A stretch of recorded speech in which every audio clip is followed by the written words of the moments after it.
Um, Good morning. I wonder, are they aware we are having lectures? Yes, we are aware. Then what's the problem? Up to now, 47 people out of over 400. Why?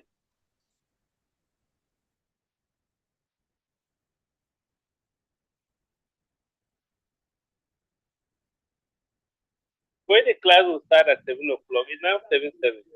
So when it is maximum 7:15, we will start. Whoever, whatever we do, that is it. So you put it on your page. If you are not joining,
Okay, it's 7:15, and I think we can't be waiting for everybody to join.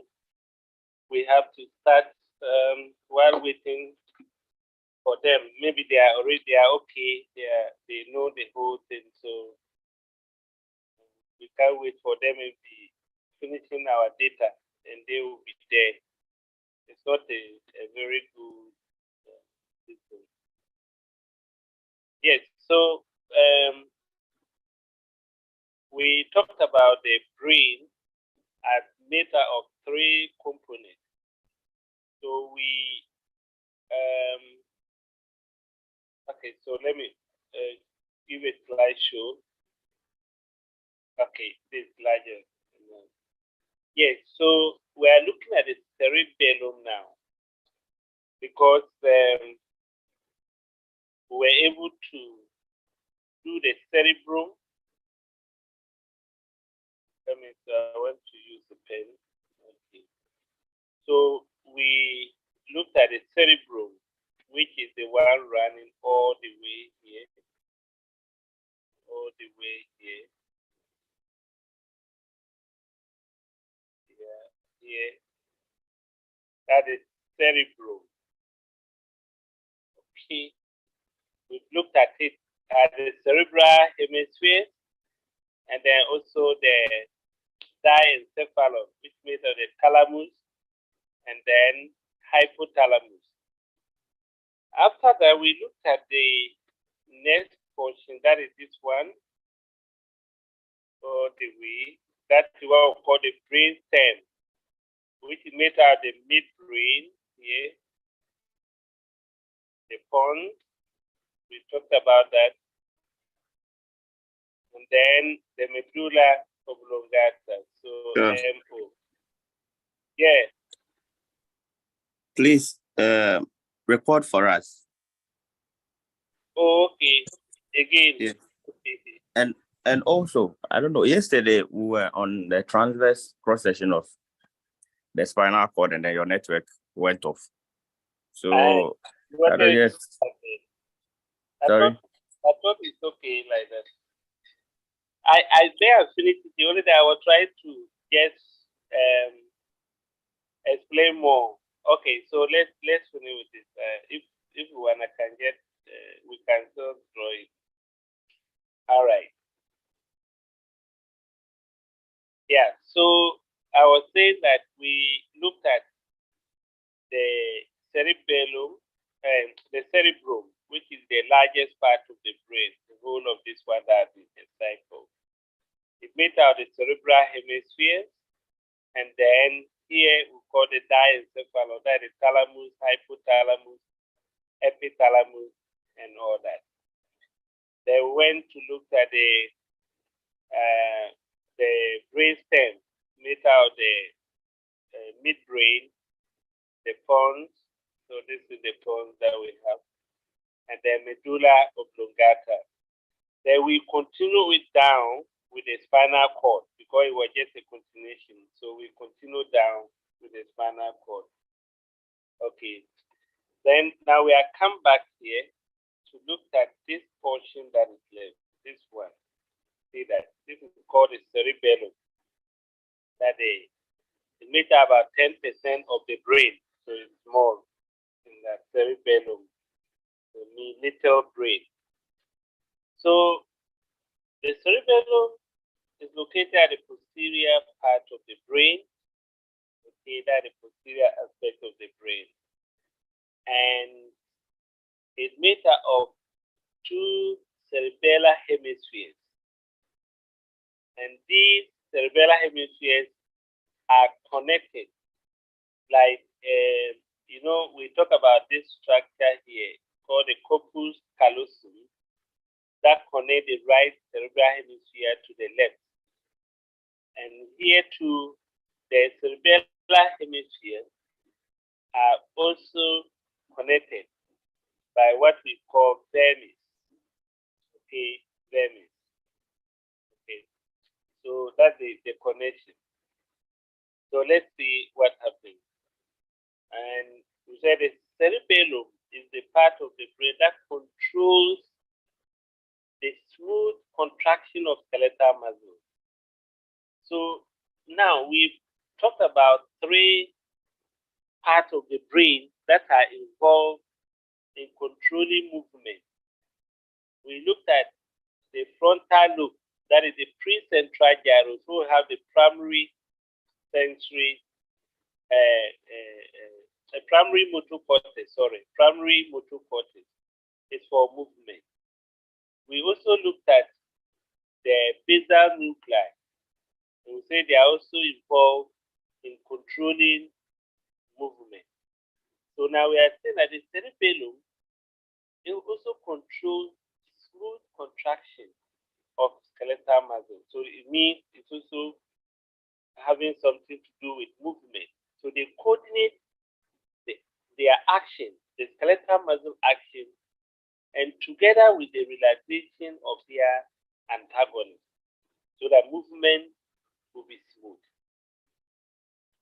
So, like we say, we have 2 cerebellar hemispheres, not like the cerebral hemisphere that the left cerebral hemisphere controls the right part of the body. In terms of the cerebellum, each cerebellar hemisphere controls the muscle on the same side of the body. So that means there's no crossing over of fibers. There's no crossing over of fibers. The fibers, like the right cerebellar hemisphere, control the right part of the body. So it means that if there is injury to the right cerebellar hemisphere, the body will be, the effect will be on the same side of the body, not like the other one that if it happens to the right cerebral hemisphere, then the left side of the body that will be paralyzed. Okay. So like I said, it gets about 10% of the body. Yeah. Please. So I want to find out, the basal nuclei coordinates movement. Yeah. And gives precision to, movement. Mm-hmm. So, and then you said that cerebellum also is responsible for coordination of, controlling and coordination of skeletal muscles. Yeah. So I want to know the difference. Okay. The movement, coordination, and controlling with the basal nuclei. Is it general movement? And then when it comes to the cerebellum, is it also general or maybe just related to just skeletal muscles? No, so the skeletal muscle we said is there are those that bring about voluntary movement. Okay, so let me so what happened is that for the movement to occur, we say the first part of the brain that initiates the movement is the frontal lobe, that's the precentral gyrus, will initiate it. Now, for the movement to be executed, then it had to be so I say coordinated by the 2 parts of the brain, that is the basal nuclei and then the cerebellum. So they serve as coordination. So let's say I want to pick a pen, and so my brain would the frontal lobe would initiate the movement, but the cerebellum and then the basal nuclei, they will ensure that my hand gets to the accurate point where the pen is, so that I'll pick it up. Okay, so I know your problem is, so which one perform which? Which of them perform? Because, but they all bring about the coordination. Oh, okay. They all bring about the coordination, and then the cerebellum bring about precision of the action. So you see that we said coordinate their action. So the precision of their action. Okay, so let me give another example. Let's say you are walking. If you raise your leg, your foot, and you are going to put it somewhere, if it is cerebellum, that will let your foot place at where you want it to be placed. So the action that you want, so you coordinate that so that where you want your foot to be placed, it is placed there accurately. Okay. So now, if you take alcohol, if you drink and you are walking, the alcohol usually will affect the cerebellum, like you are bruised, you are intoxicated. Because the alcohol affects the cerebellum, the person will raise the leg and the foot, but going to place it, it will not be a precise position. So the person will tap her, like you see that it will be like the play deeper. So the person put the leg hard. Then that's why the person walk tap, tap, like, and then the person lose that balance, that coordinated action of the muscle because of the alcohol effect. Okay. So you still, when you say this, so that means the brain is still initiating the movement. The movement is coordinated by the basal nuclei, but the precision is affected. That is, so the precision of the action is affected. All right. So the cerebellum is not considered part of the brainstem yet. So I'll show you where brainstem is, but it is connected to all the three parts of the brainstem. It's connected to the midbrain by the superior cerebellar peduncle, middle cerebellar peduncle to the pons, and then the medulla is connected to it by the inferior cerebellar peduncle. Let me go back to the picture we were having. So, like what we are saying, that this is the midbrain. So there's a connection, this connection to it. There are fibers connecting there. Okay, so these are superior cerebellar peduncle. Then the pons, there are connection to it. So they are the middle cerebellar peduncle. Then the medulla oblongata, they are connection. So we call it inferior cerebellar peduncle. So there are those connections to it. So this I said earlier, that is made out of two cerebellar hemispheres joined, and they are joined by what? Vermis. So this is what I was mentioning. Okay. So the vermis and the cerebellar hemispheres are separated by paramedial sulci. And you know what a sulcus is? Just a groove on the surface. So it's divided into three main lobes.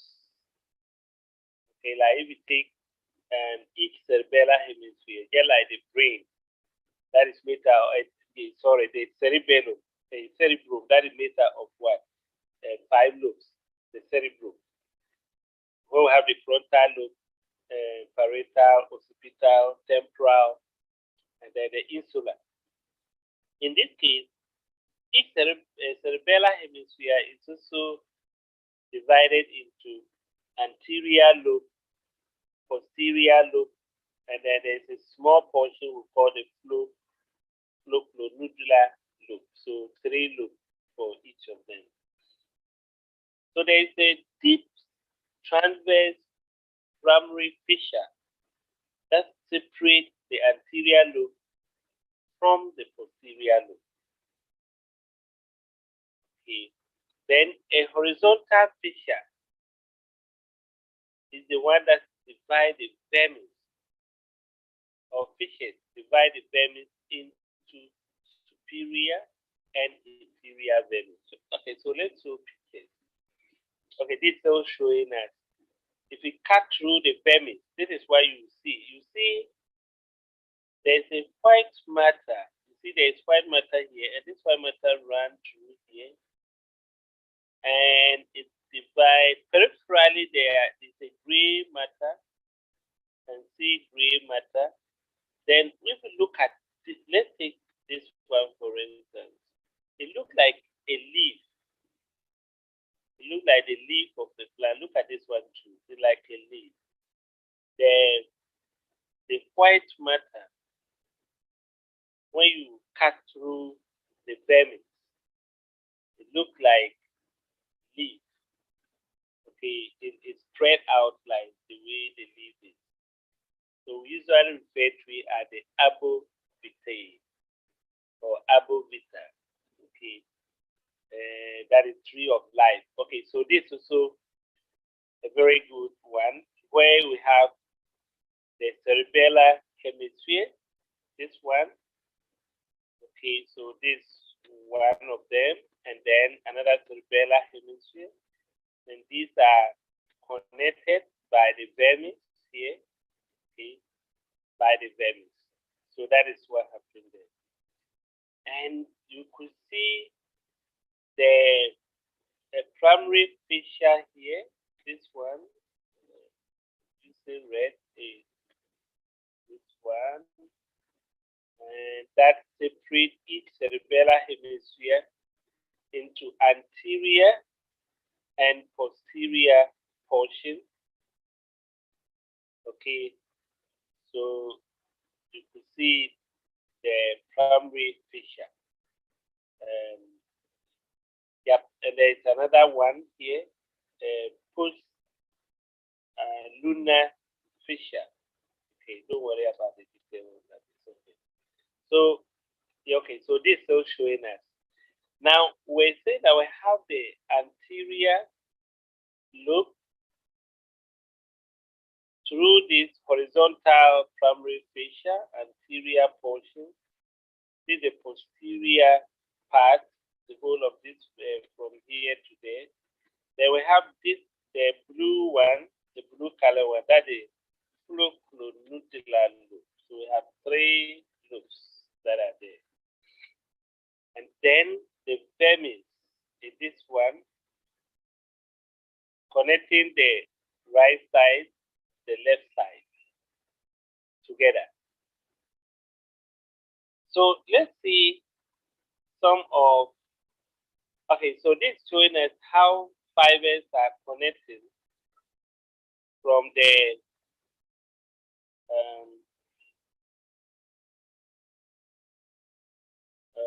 we say that somebody was saying, so can we say the brainstem controls smooth muscle, while cerebellum and the basal nuclei control the skeletal muscle? Okay, so smooth muscle are controlled by the parasympathetic and then the sympathetic. Okay, so the parasympathetic and sympathetic nerves. So this, if we take these parasympathetic, sympathetic, they are actually their nuclei are located in the brainstem and also in the spinal cord. Okay, so yes, so you can say because the control of the smooth muscle is not a subconscious level or it's under unconscious state. It's not you that is causing the stomach to contract. It's not, you are not intentionally contracting it. That is what I'm trying to say. It is that you are just doing it like the thing happening without you knowing. So you can say more on the subconscious level, like the brainstem will do that. Like I said, the parasympathetic, sympathetic, they are located within these areas, the brainstem. Yes. So, but not only the brainstem, some are also within the the spinal nerves are within the spinal cord, though they have control from the fibers above, but not from the cortex of the cerebrum. Yes, so it's possible. All right, so these are just showing us some fibers and how they are connected. So if you see this one, it means this will be the superior cerebellar peduncle. Have the middle fibers connecting to the pons. We have the inferior connecting to the medulla oblongata. So those are the three. There is also connection between the right side and the left side of the cerebellum. Okay. And look at what happened from the top, from the cerebrum, here. Coming down. Okay. From the cerebrum here, if I initiate movement, that information will have to come through come through the thalamus and go all the way through so basal nuclei are also located there. Then they go to the cerebellum. Then the cerebellum will bring about the precision of the movement. So look at the black fibers, the corticopontocerebellar pathway. So it means that from the cortex to the pons, then to the cerebellum. And so look at it. So they come to the pons and go to the cerebellum, so that movement can be coordinated and make it precise. Okay. So that is what happened there. So I mentioned this word, abovite. Okay, this one. That is the tree-like appearance, the tree-like or tree branch-like appearance of the white matter of the vermis, or the cerebellar cortex. Okay, so it look like, so that means a tree of life. That is abovite, the tree of life. So there are also aggregations, small aggregation of gray matter are also found in the interior. That is where we are looking at the internal structures. Okay. Now, what is important here is not just the anatomy. We are looking at clinical implications of the cerebellum. If cerebellum, there's injury to it, what are some of the effects or the clinical presentation that may be shown? So it must be emphasized that the cerebellum is important in the maintenance of muscle tone and coordination of muscle movement. It is also important to note that cerebellar lesions do not produce paralysis. So you see what we're saying? And also there is no sensory loss. So let's take note of that. Let me underline it. The lesions do not produce paralysis. So we have underlined that. And there is no sensory loss. So what would be the effect? The effect would be that the coordination, the person coordination will be affected. Like how you move will be affected. So we are going to look at some of them. Your gait will be affected, but it will not bring about sensory loss or paralysis if there is a lesion there. It is where it happens to the cortex of the cerebrum, then there will be paralysis.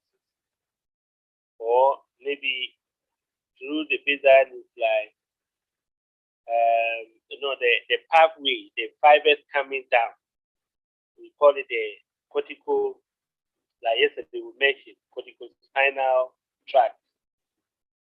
So pathway, there's injury along the way. Then that is where you have paralysis. Okay. So some symptoms and signs of cerebral diseases include the hypotonia. So look at this one. We said it maintains muscle tone. So it means that if there is injury, the tone, the muscle will be flappy. The muscle tone will be affected. So muscle lose the resilience. So when we say muscle tone, you see that if you hold your muscle, it forms a ball, like you contract. See, there is a ball, it forms a ball. Okay. But if there is cerebellar condition, the muscle will be a bit flappy, like it's not paralyzed, but the tone, something like I don't know how to really explain this tone for you, like the thickness, okay, or how hard it is will be reduced. So there's diminished resistance to passive movement of the joint because the tone, okay, is reduced. There also postural changes and alteration of the gait. That is what I'm saying. That if somebody is drunk and is walking, the person have to open the legs wide so that you maintain the balance. And that's why the person have abnormal gait. And the person target, like you try to place your feet hard on the ground as you walk. So that's what we say. The individual target towards the affected side when he walks. That is, imagine it's one side that is affected, but if both sides are affected, you see that the person will be staggering. Like you move when you are meeting a drunkard, you are driving, you have to move. The person moving all over the road, supper all over the road. Okay, so we wide it and all that. Then there's also what we call the disturbance of the voluntary movement. We call it ataxia. So, example, we have tremors. Very good.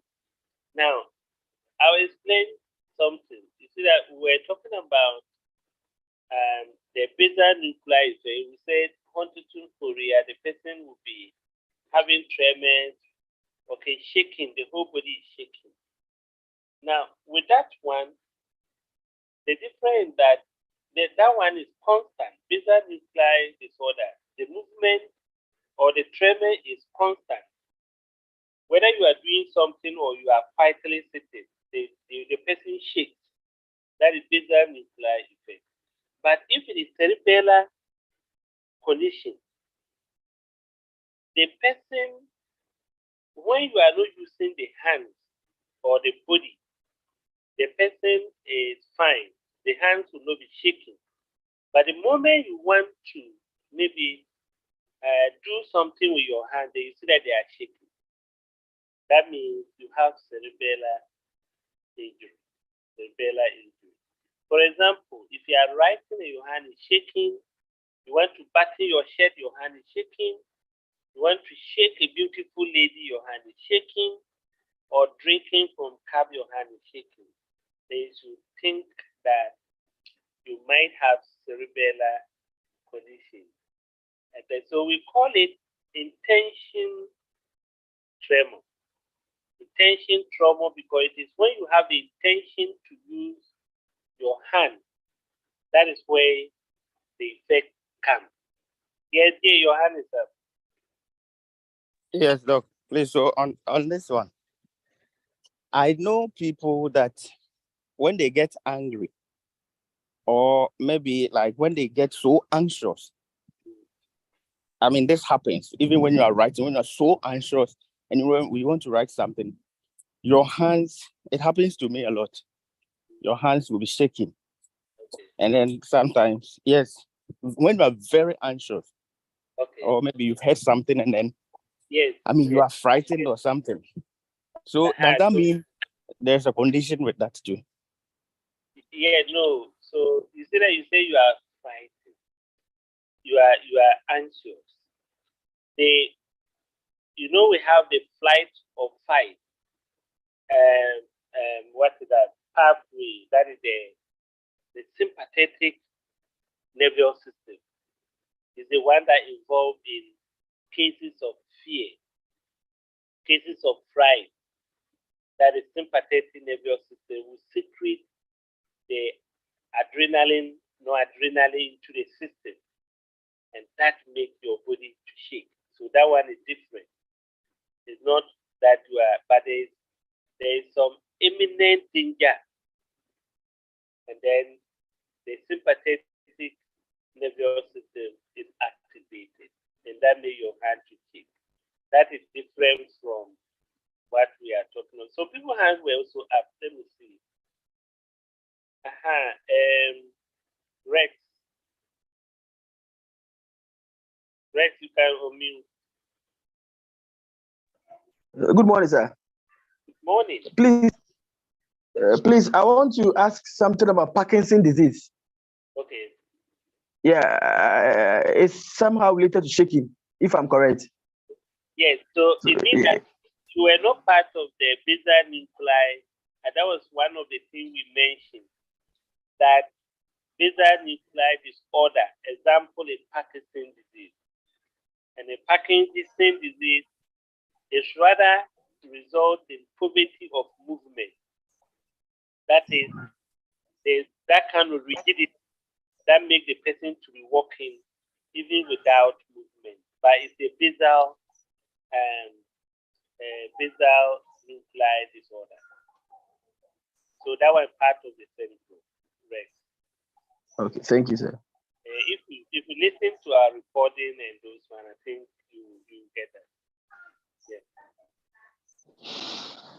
Yeah, there was also a hand up, but I didn't come there. The person withdrawn. Somebody, Judy say what? Can cerebral injury be treated? Well, it depends on the cause. Everything depends on the cause. For instance, I was talking about alcohol. So depending if the person stops drinking, I think it will be fine. So it depends on what kind of lesion. If it is a tumor that is causing it, and then the tumor is taken out, then the person will be treated. So it depends on the cause. So somebody asking, say,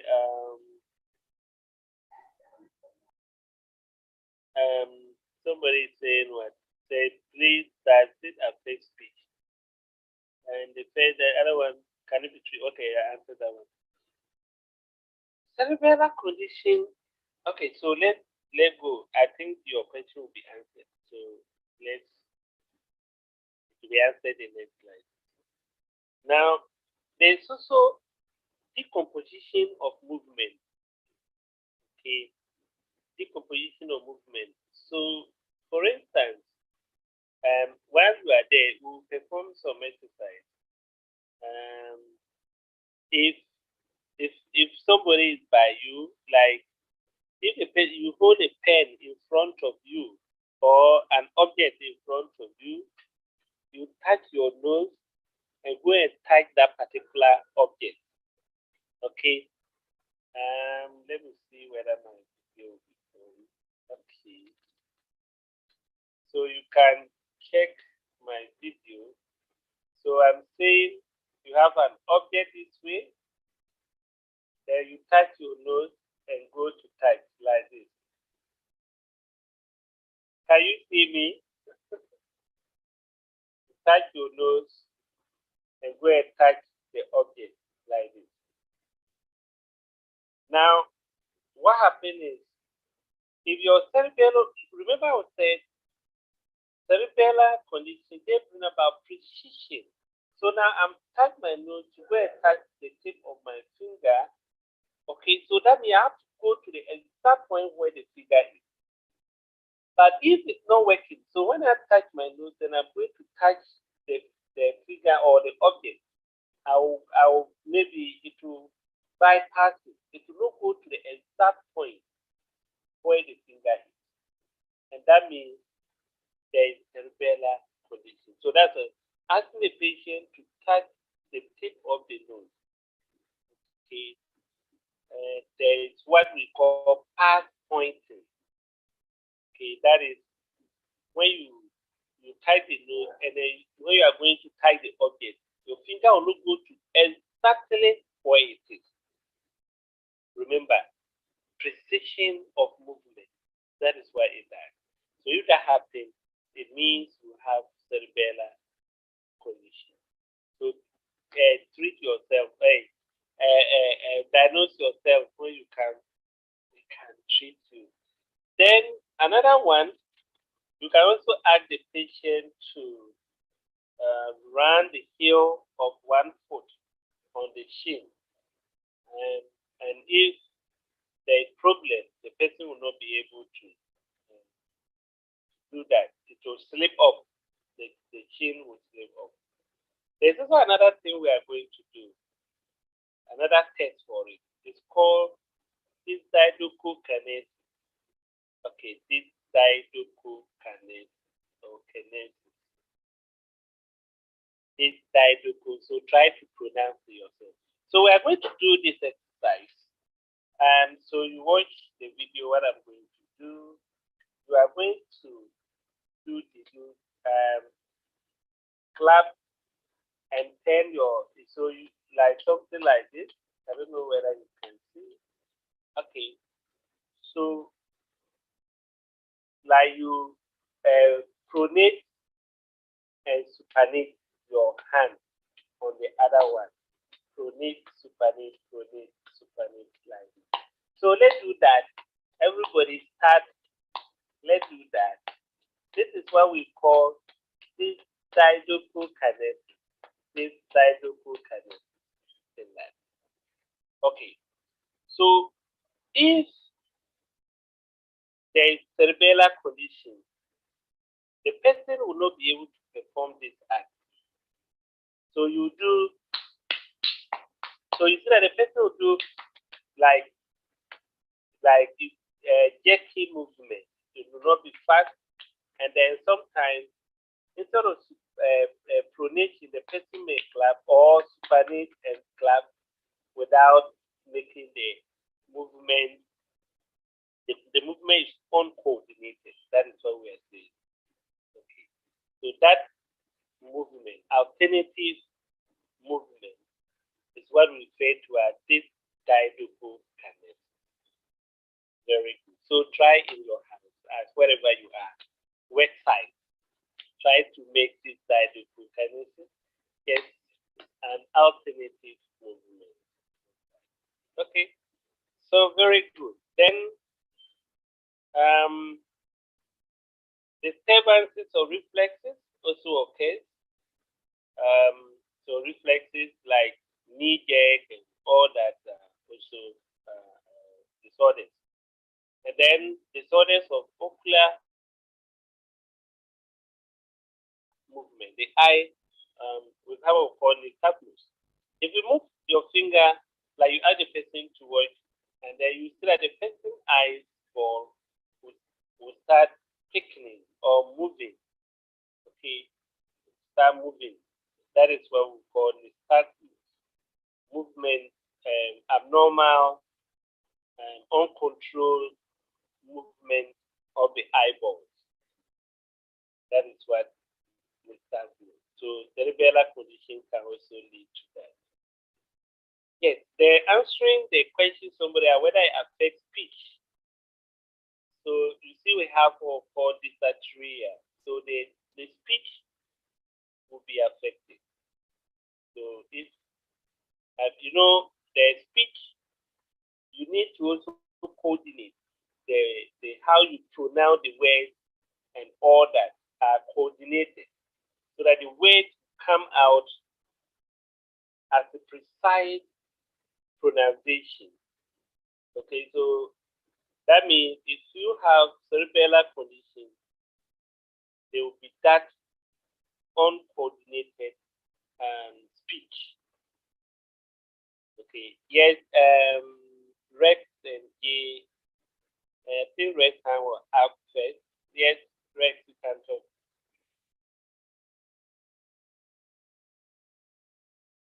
Rex.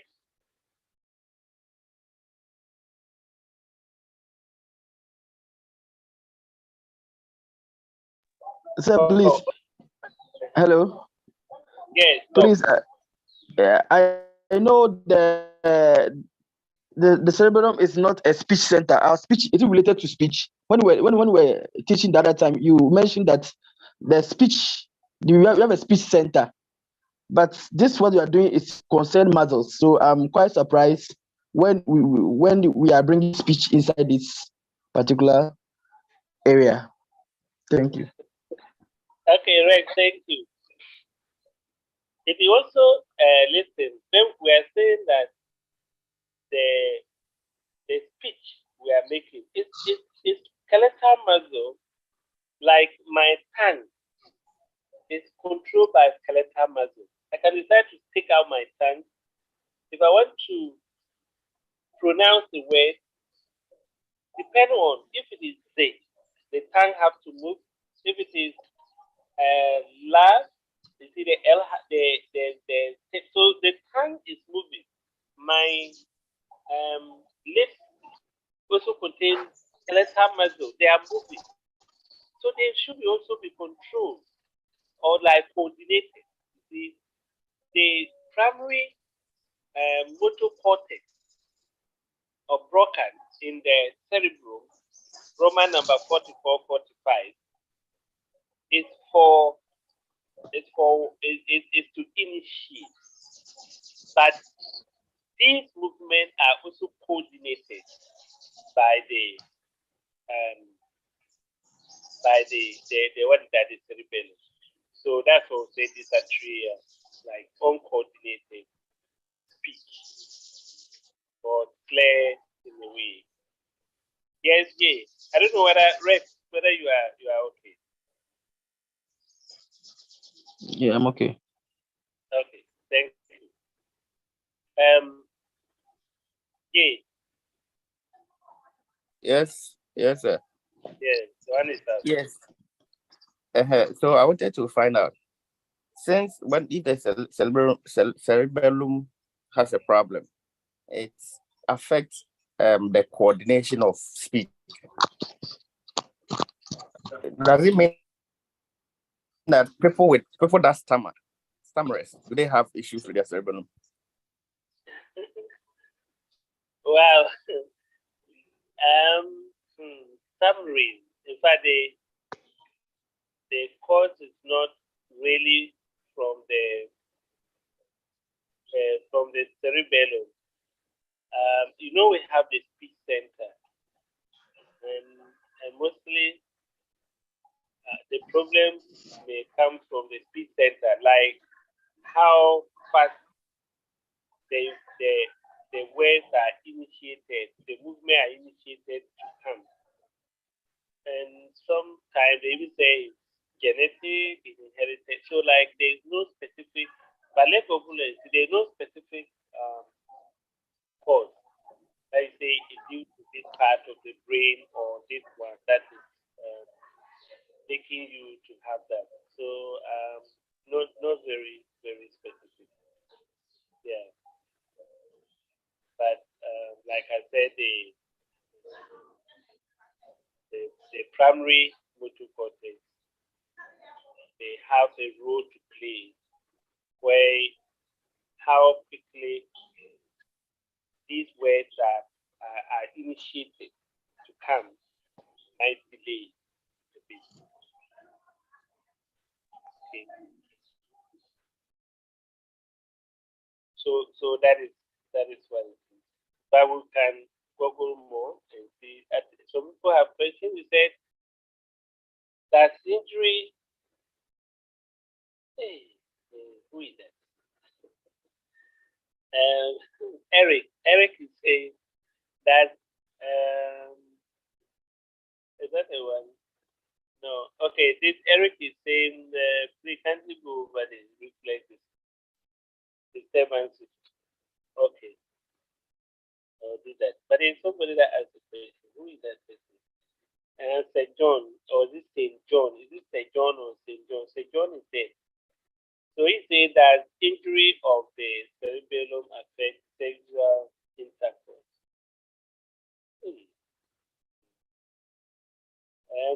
It controls the orbicularis oris and muscle of the thigh. Oh, okay. So somebody is answering what we say.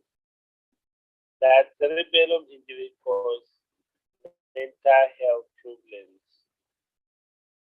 Yes. So remember we said the frontal lobe is where we have the personality, how we think, how we judge things, our reasoning, deep thinking, everything is in the frontal lobe. So mental problems is not actually dealing with movement. So cerebellum is not dealing with those things. So cerebellum may not play a part in it. Okay, not play a part. It is the frontal lobe, that deal with your personality. When that place is injured, then those problems will come. The way you think, reasoning, judgment, all over will be affected.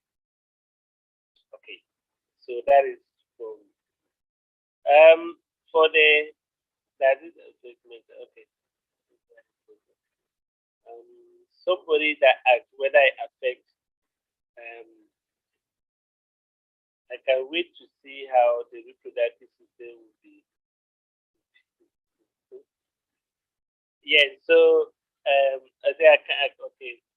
So if you are talking about whether it affects it, now it may not in a way, but we have. It depends on the sex. I'm talking about male or female. So coordination of movement. Maybe the coordination of movement. It says now maybe during sex you want to move and then uncoordinated movement and all that. That may be there, but not physically. I don't see the relation for now. Yes.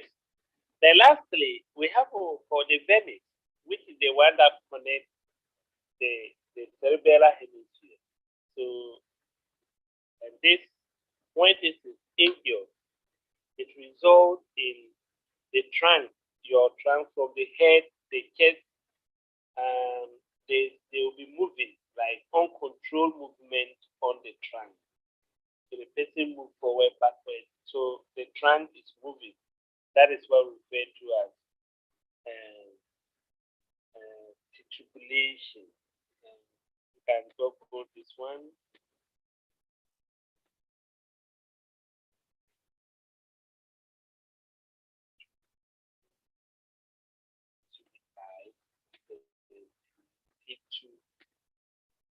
Let me use my hand.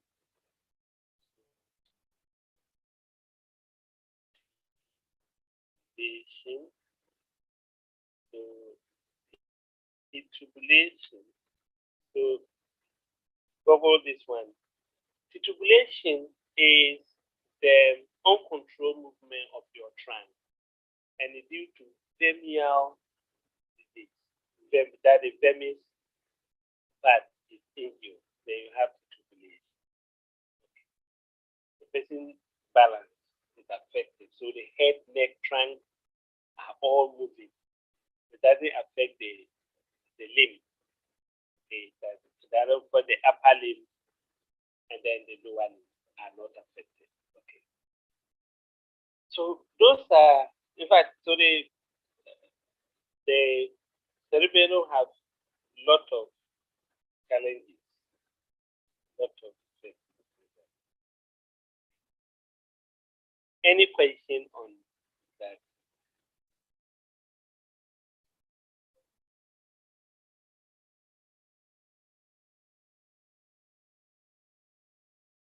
Any question?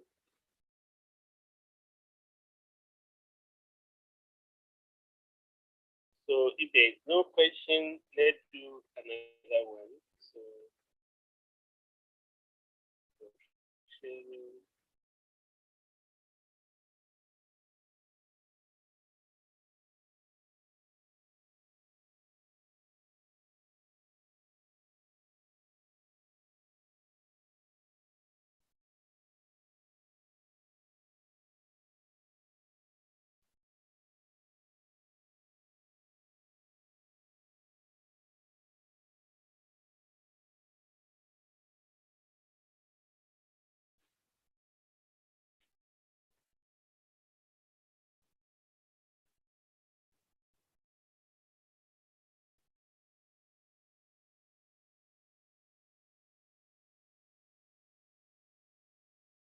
Okay, so we are going to look at the cranial nerve. Yes, it's small, it's not put so much. Not so much. So just a small part of it. So let me share.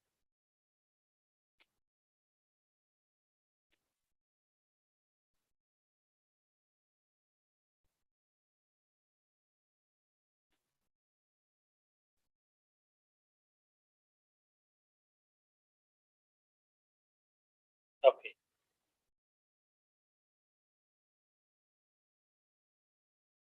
Somebody having a question there? Please, can I get your number?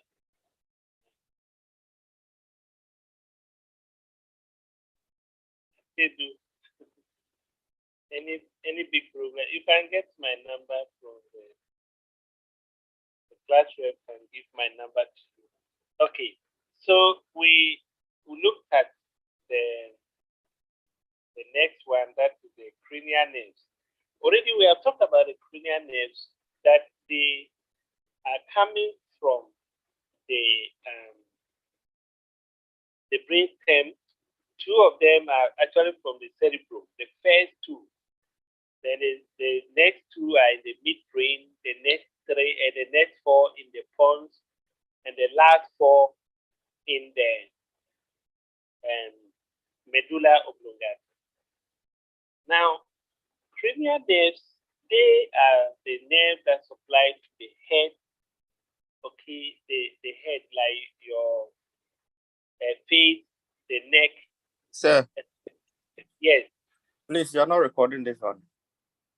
Hey, this man will not allow me not to record. Okay. So I think somebody. Okay. Okay, I just laughed in my time. Yes. So the cranial nerves. Okay, so let me repeat what I was saying. That the cranial nerves are 12 in number, and they have their nuclei. So when we say their nuclei, we mean what? Group of cell bodies in the central nervous system. We call it a nucleus. So nuclei means plural. Okay. So these cranial nerves, nuclei, two of them are in the cerebrum. The first two, the next two are in the midbrain, four in the pons, and the last four in the medulla oblongata. Their nuclei are located there. Their cell bodies are there. Then they will now spread out. So this time we are talking about the peripheral nervous system. So they will now come out with their axons, will come out, okay, to supply to the head and neck. And also one of them, the longest one, which is the cranial nerve 10, the vagus nerve, extends into the abdominal, the thoracic cavity, abdominal cavity. That's the longest one. That supply to structures outside the head and neck. Outside the head and neck. The only cranial nerve. Okay. So look at them. Your main aim here is to really know them in order. So there is an acronym down there, which is O, to touch and feel. So this one we can replace the A with virgin. I don't know how many of you are virgin. So to touch and feel a virgin girl's vagina. A virgin.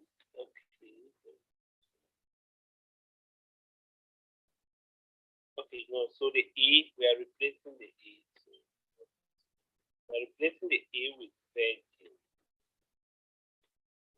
Well, no virgin. No parts.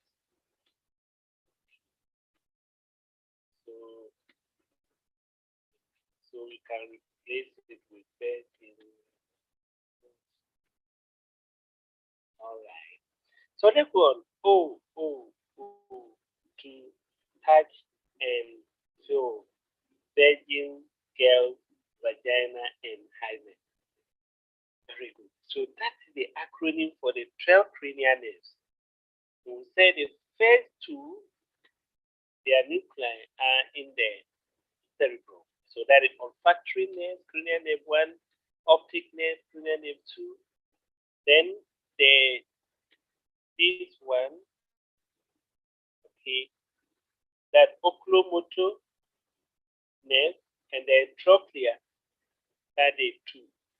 They are in the midbrain. Their nuclei are in the midbrain, and their axons spread out. Then the next 4.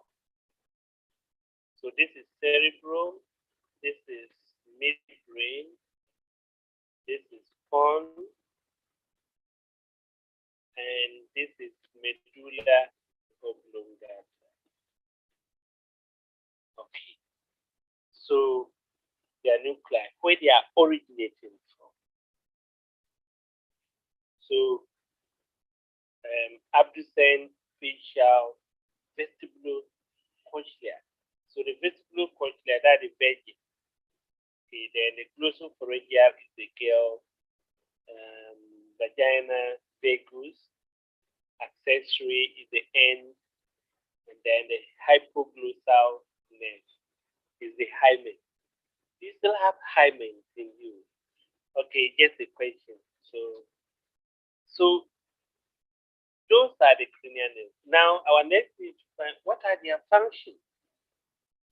Olfactory, like the name goes. As some people have a question, let me see the chat. About 4 people. What are they saying? Who is saying this man? Who is that man? What do vagina do? I don't really know. It says which is the longest and extended to the thorax and abdominal cavity. So that is the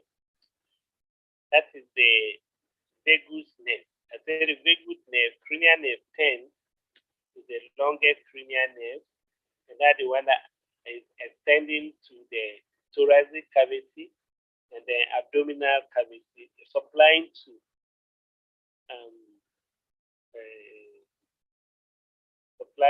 what?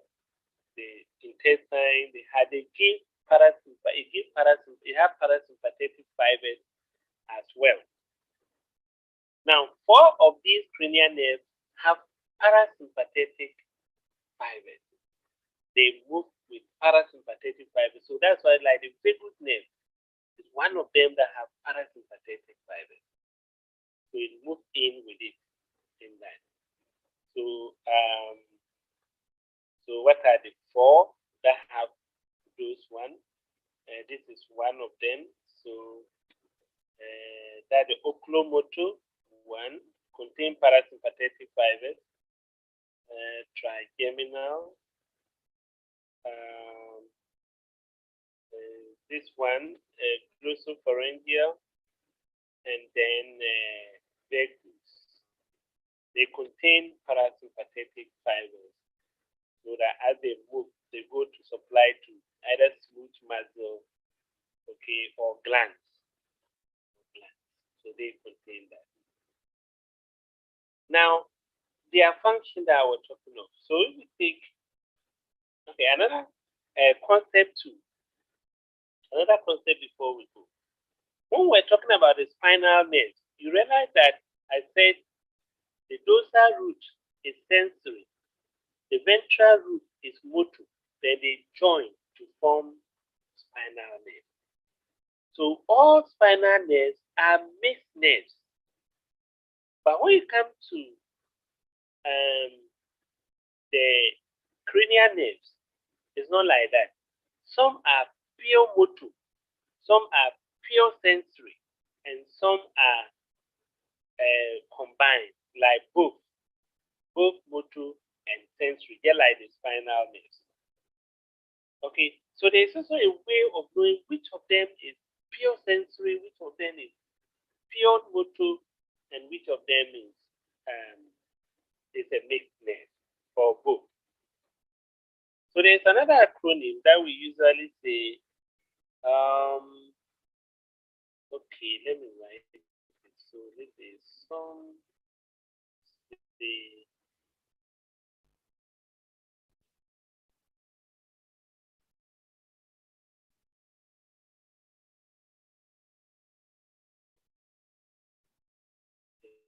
should be D. The writing will be something. I don't know whether I have it. Let me see.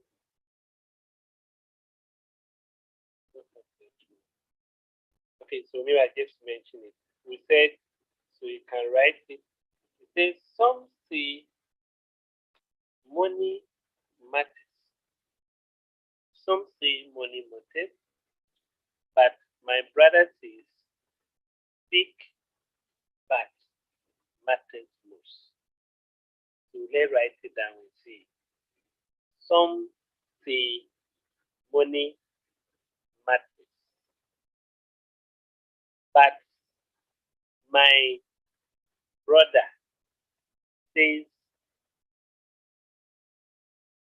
big butts or big buttocks or big breasts, depending on which one you like, put that one. Matters most. Okay. So that is the acronym we use to know. So it's also in order like that. So it means that if I take olfactory and it's S, starting with S, some, that means pure sensory. Olfactory for smell. So sensory neuron is a sensory nerve. Then optic nerve. You see there is some say that is also a S, sensory. It's for vision. That's the one that optic nerve supplies, or the one from the eyeball, send the information to the brain, specifically the occipital lobe. So some say money, so M is what? Motu. So you can see that oculomotor nerve. This nerve supplies to the eyeball. So bring about eyeball movement. Okay, when you move side by side, okay, your eyeball are moving. That is the nerve, oculomotor, that is supplying to it. It is not only the oculomotor, there are others. So let me get other one. So the eyeball, we call the extrinsic eye muscles, and these are the nerves. So near nerve 3, that oculomotor, abducens, okay, and the trochlea. Yes, these are the 3 cranial nerves supplying to the eyeball. So the eyeball movement. Okay. Let me check the chat room. I saw about 18 there. Anything? What do you have? So please kindly write it in the chat. It will take time. Write yourself. So what is the number for? The numbers for? Kindly go over. Oh, the numbers are, you can call it CN1, the Roman numeral there. So you can just call it like this one. So this one can be CN. We can put CN here. That means cranial nerve 1. And the full name is what? Olfactory nerve. Okay. So that is why the number is there. So CN1, CN2, CN3, that is the same as cranial nerve 1, cranial nerve 2, and all that. Fascia is saying what? Parasympathetic nerves. What do we want to say? The question is not complete. Then the whole show. St. George, you were seeing other things, right? I mean, they want to. Okay, they want to. Oh, yeah. So that's what somebody was answering you. That those are the cranial nerves that have a parasympathetic. Yes, I didn't get that. Parasympathetic fibers with them. Okay. Somebody had done well. Sekabi, thank you very much. Some say money matters, but my brother says very good. You've done very well. Those who say are right. So he lied the back. So he said, my brother says big backs matters most. Very good. So the one who asked him, my work has been sorted. Please kindly write it. Oh, the thing is written and you are saying I should write it again.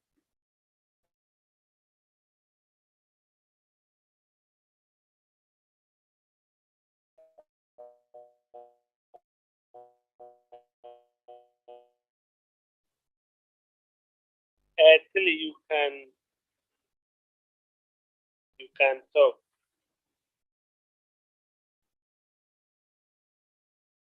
Or it was a Hello, say.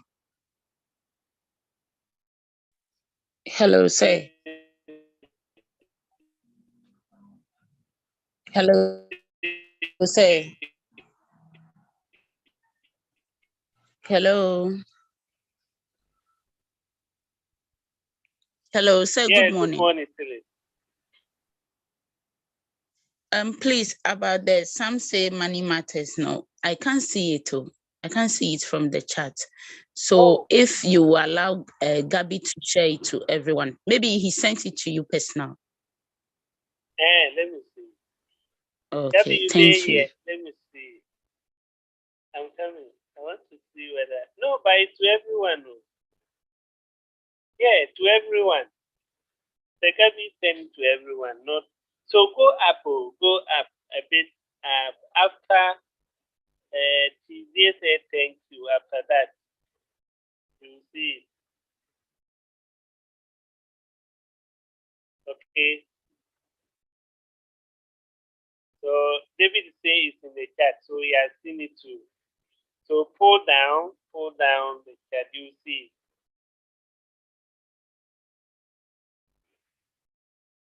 Okay, so let's continue. So and then somebody will ask the 1, 2, 3, 4. They are the cranial nerve with parasympathetic fibers and all that thing. So I was also saying that the one I marked correct, this one, and then this one. Okay, this is not bad. So not this. Don't add this. So the 3 are marked correct. This one, this. They control the eyeball movement. Okay, so we have an acronym for that one too. So the acronym is now the extrinsic eye muscles are named. They are just 6.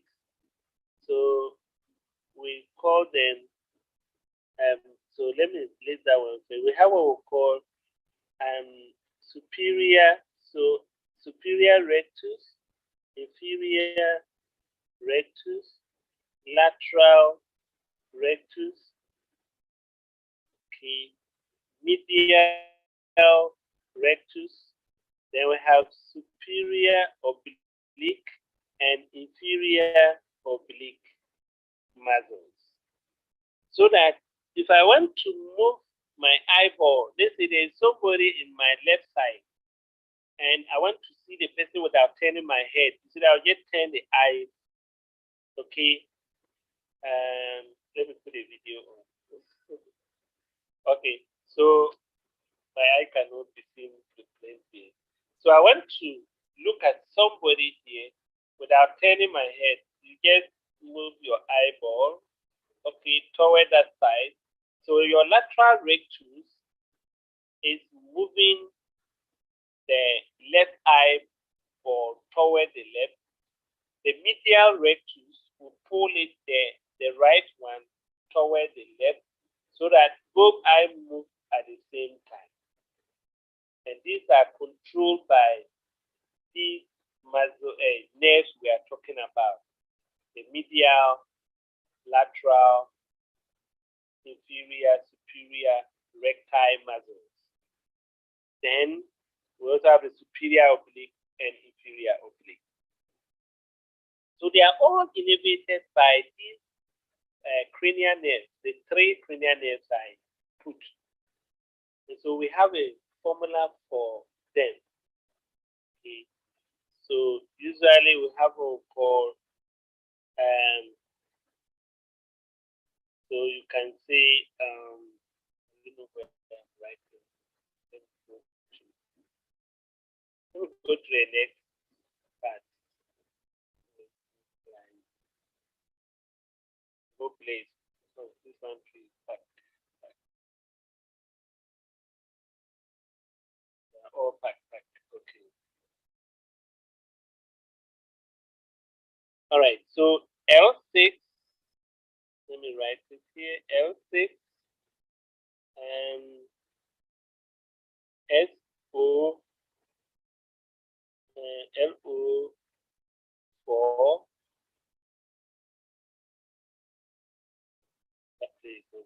So I'm writing at the top L6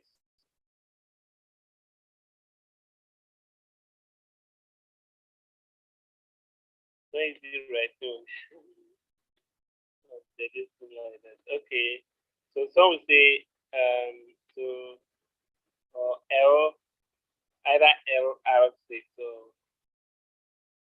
or get L6. We should know that L6. Then S O.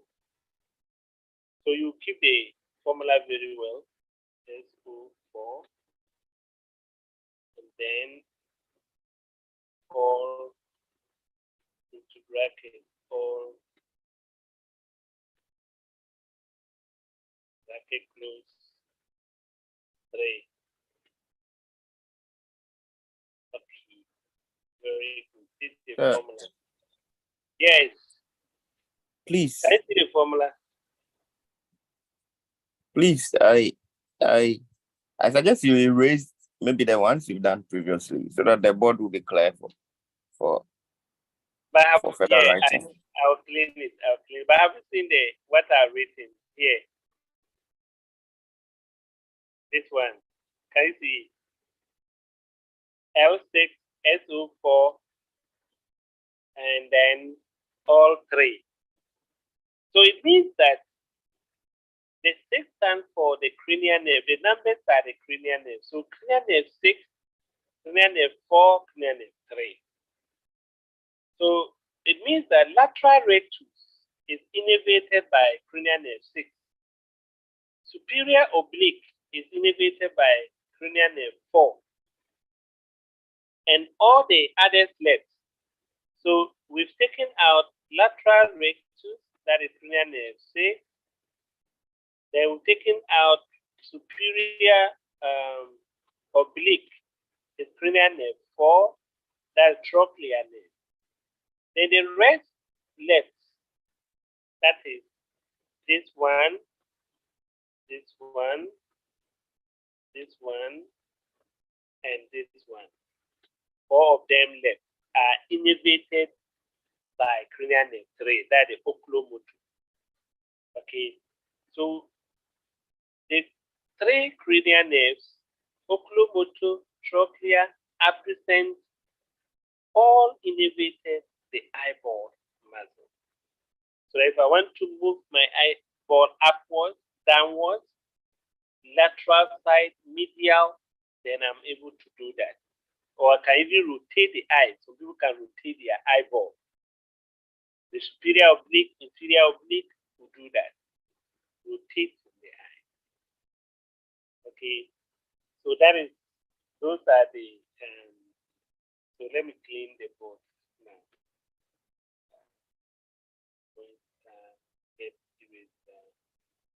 Okay, I can even erase everything. Good.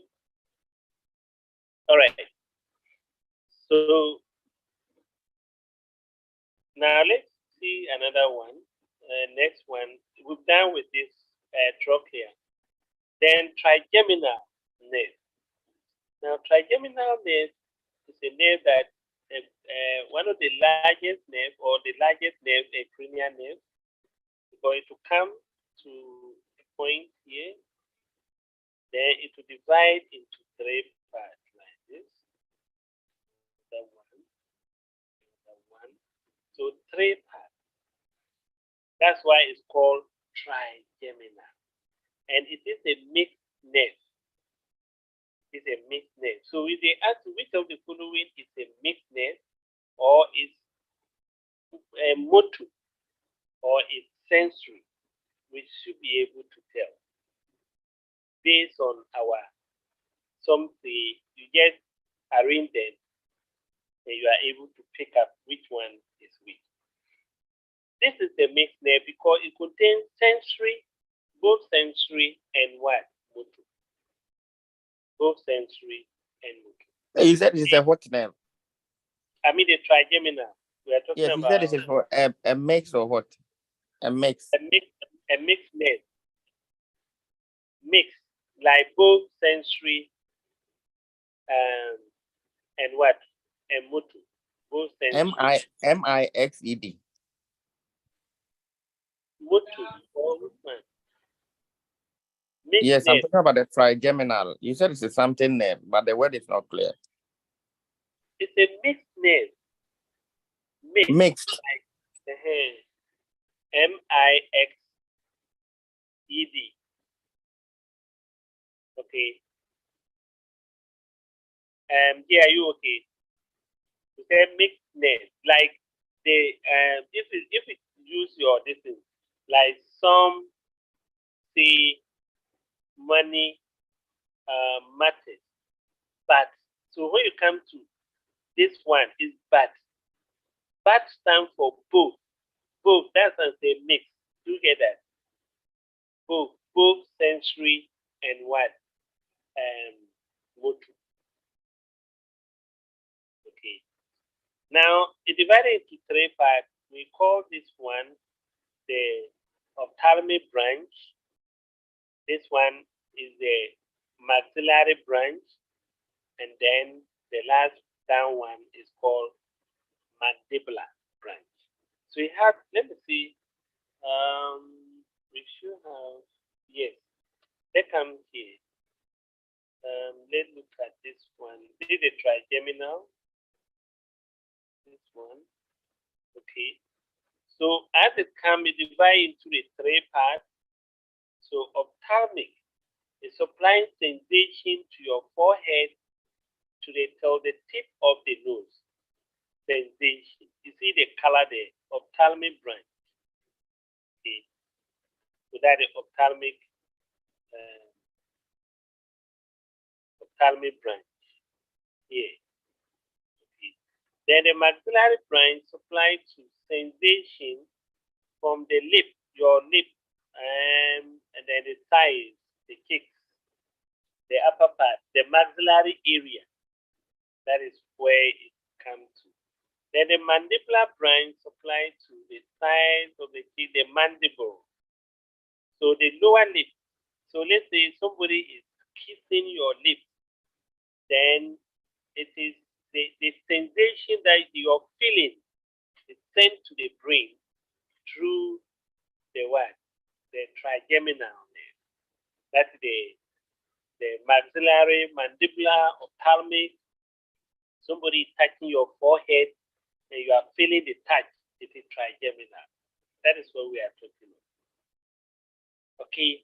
Then it has a motor component. Look at the motor component running all the way there and supplying to muscle for mastication. Okay, the muscle for mastication. Last time I was the muscle for mastication.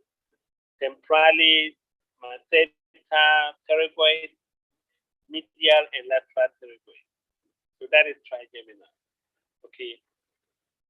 Then facial nerve.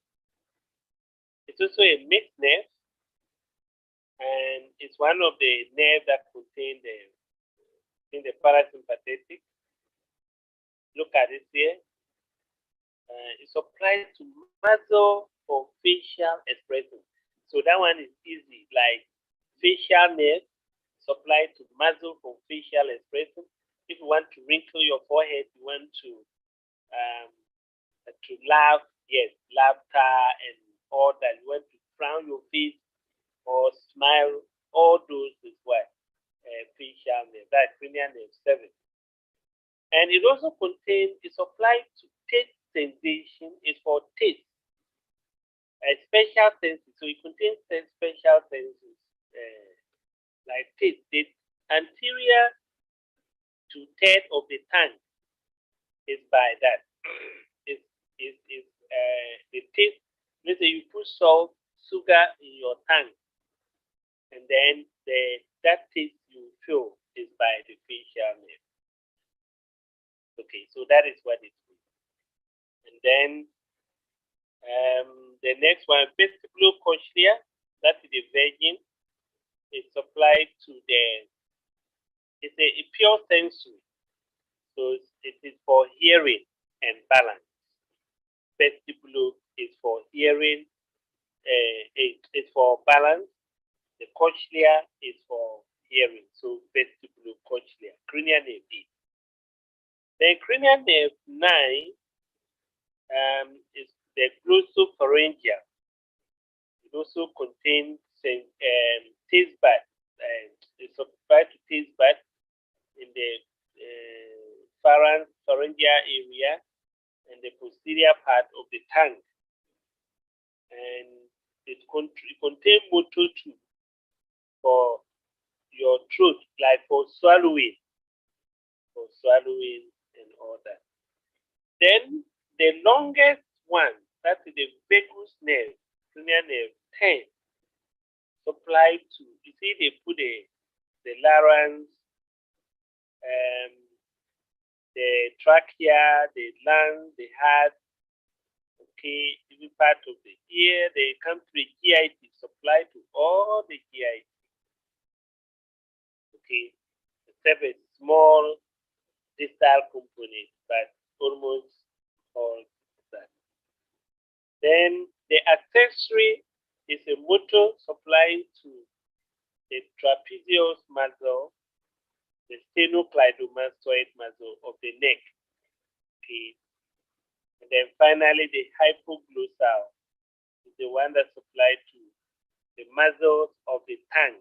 Like I'm talking and my tongue is moving. It's the hypoglossal that is causing that. So this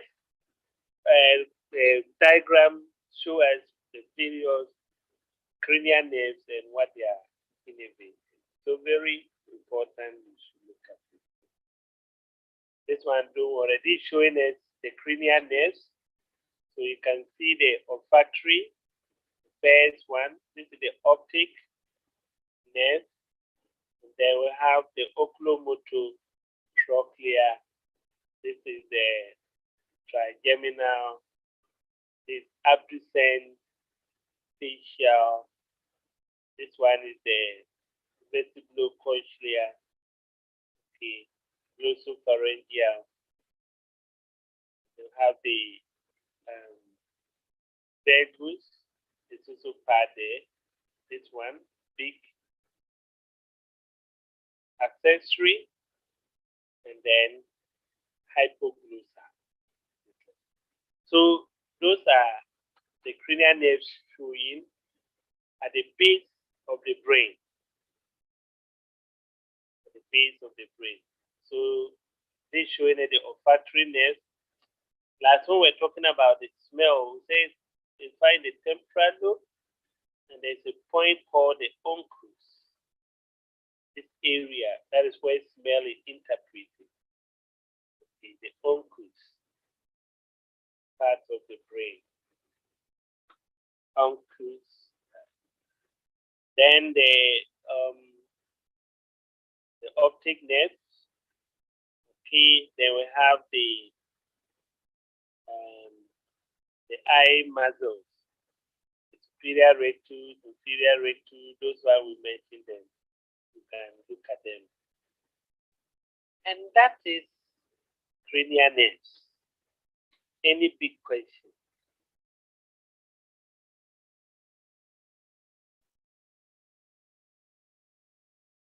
So, okay, there are questions at the chat room, or they are just let me see what it is. The Zoom. What did we say? Okay, so somebody was trying to get health is good. Some people are just good. They help in writing. Really, what formula is that? Hey, so what formula? When I was saying that this formula is to let it know it's an acronym. Make it to know which of the extrinsic eye muscle are innervated by which nerve. Okay, Jay, you talk, then I'll continue. Yeah, so please, I also want you to briefly go over the abbreviations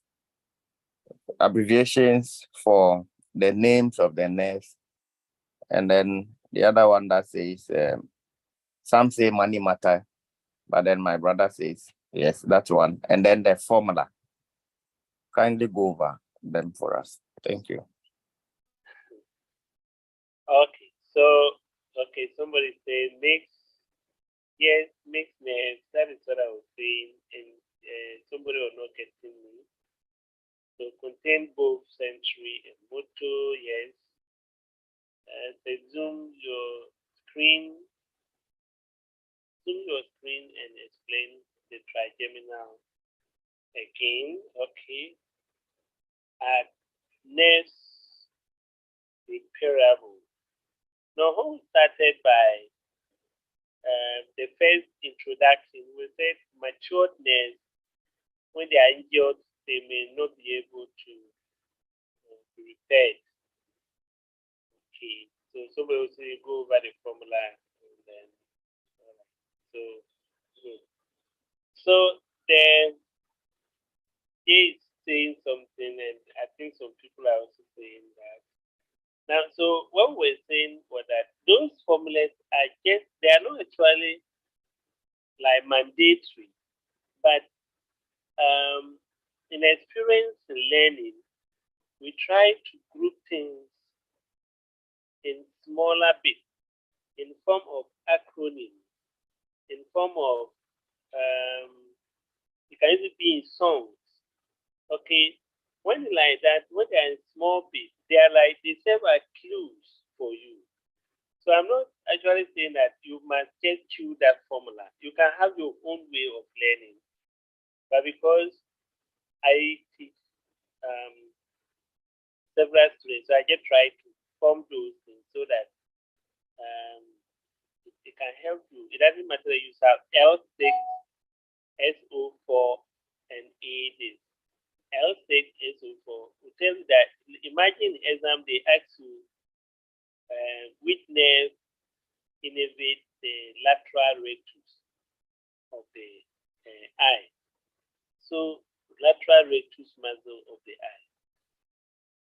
If you know that there's a formula like this, and you've written down the formula L6, SO4, your brain will quickly know that, oh, it's lateral rectus means that is L6, 6 means the cranial nerve 6, and you pick it up. So that is what I'm saying. Then coming to here, we should go over the the names of the nerves and then their the acronym or whatever. Now, it's not, so you can also form your own because that there are three O there: to touch and feel. I just say that, to touch and feel virgin girl's vagina and hymen. So we're using the first letters to just form that. And you've written it down, so I don't know how I should go over it again. So you've written it down. Just compare, you write it down, then you write the names and write the acronym down. Then you compare the, if it is O, we should know that the first O is olfactory. Olfactory means we have one nose, we have two eyes. So you see that the second O is two. So two eyes. So that should be the optic. And if you know the first and second, you know that the third O is the oculomotor. So that also helps you to know to differentiate between the O. There are three O. But the first one, we have one nose, we have two eyes, then the other one will be the oculomotor. Okay. So oculomotor, which is part of the formula, all three. Remember, you know the function already like that. Then I was also trying to say that we should also look at the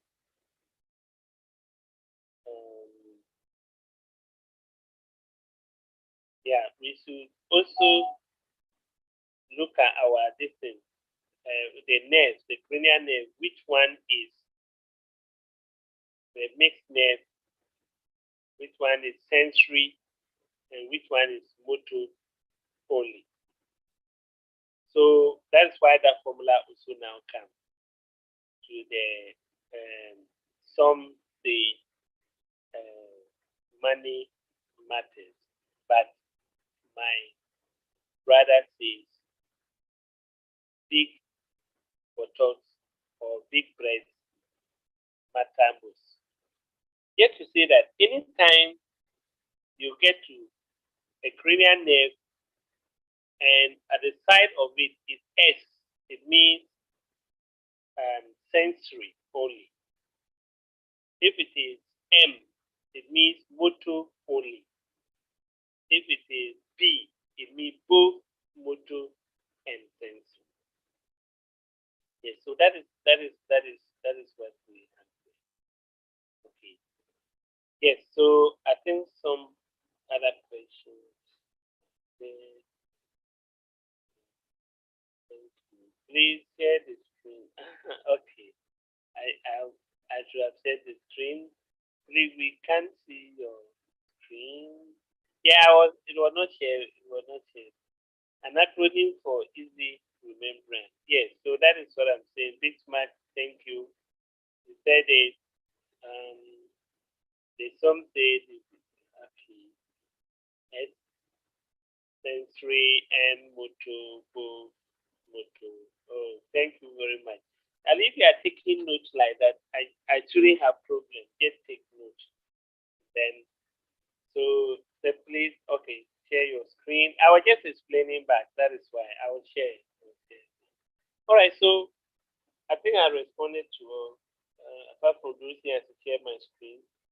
All right, so thank you, Jay, for saying you get it. So let's go to another one.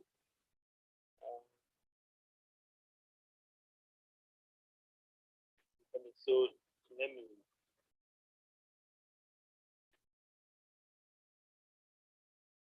stop recording.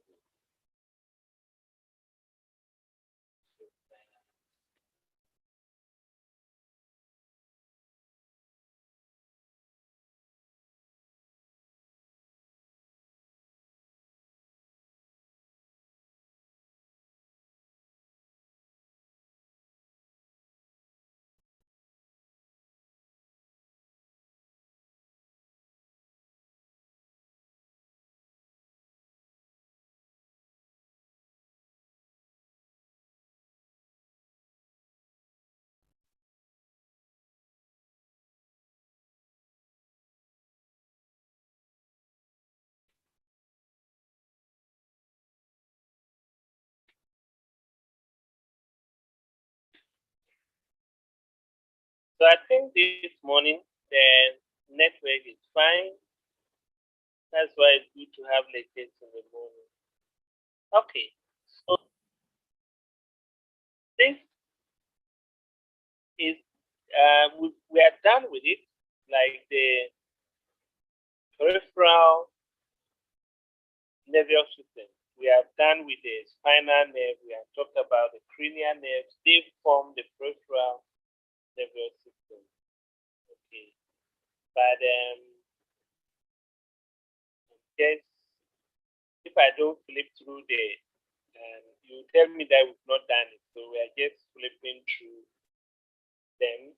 So you see, I would say the peripheral nervous system consists of 12 pairs of cranial nerve, which we've already done, and then 31 pairs of the which are left and right. So that the spinal nerves coming out from the spinal cord. And each peripheral nerve consists of parallel bundle of nerve fibers called the nerve trunk, which may either be what? Sensory, or we call it afferent, or motor, that is the efferent, or mixed. So you see that we talked about all these. But I just want to flip through, like I said, which are mixture of both sensory, mixture of sensory and what? Motor neurons. It's the most common type of nerve in the body. That is the mixed one. Okay. So like when you take all the spinal nerve, they are mixed.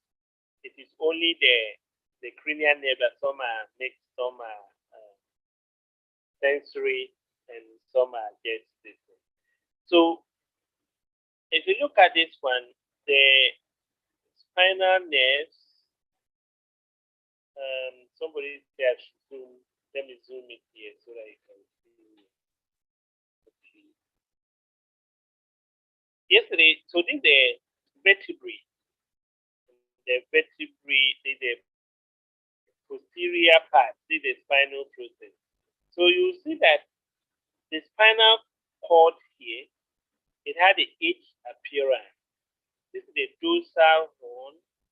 This is the ventral horn here.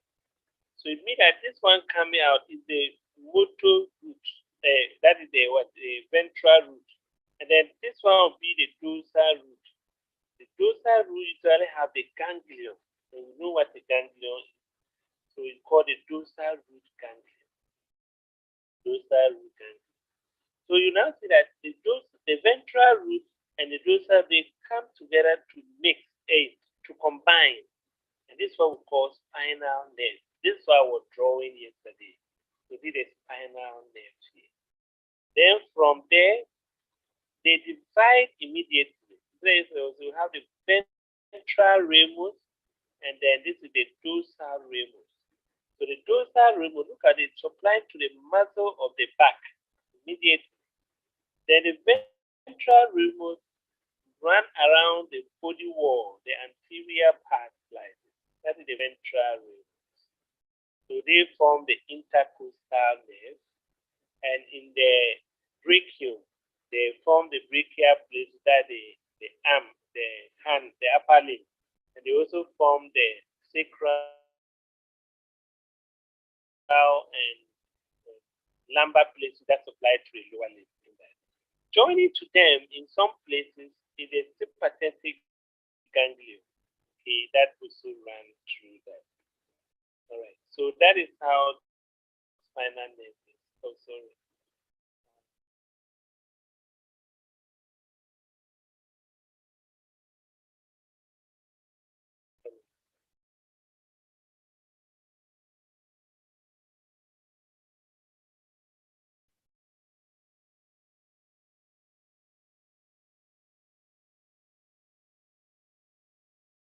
All right. So then, so this is showing us more on the what we drew yesterday. I'm even again was saying we should look at it again. So this is spinal cord. So you have the dorsal horn. Now this is the dorsal part, and this side is the ventral part. So you have the dorsal dorsal root with the dorsal root ganglion. Then you have the ventral root, and the two come together. So you remember this one contains sensory fibers. That means they are bringing sensation from all the way to the spinal cord line.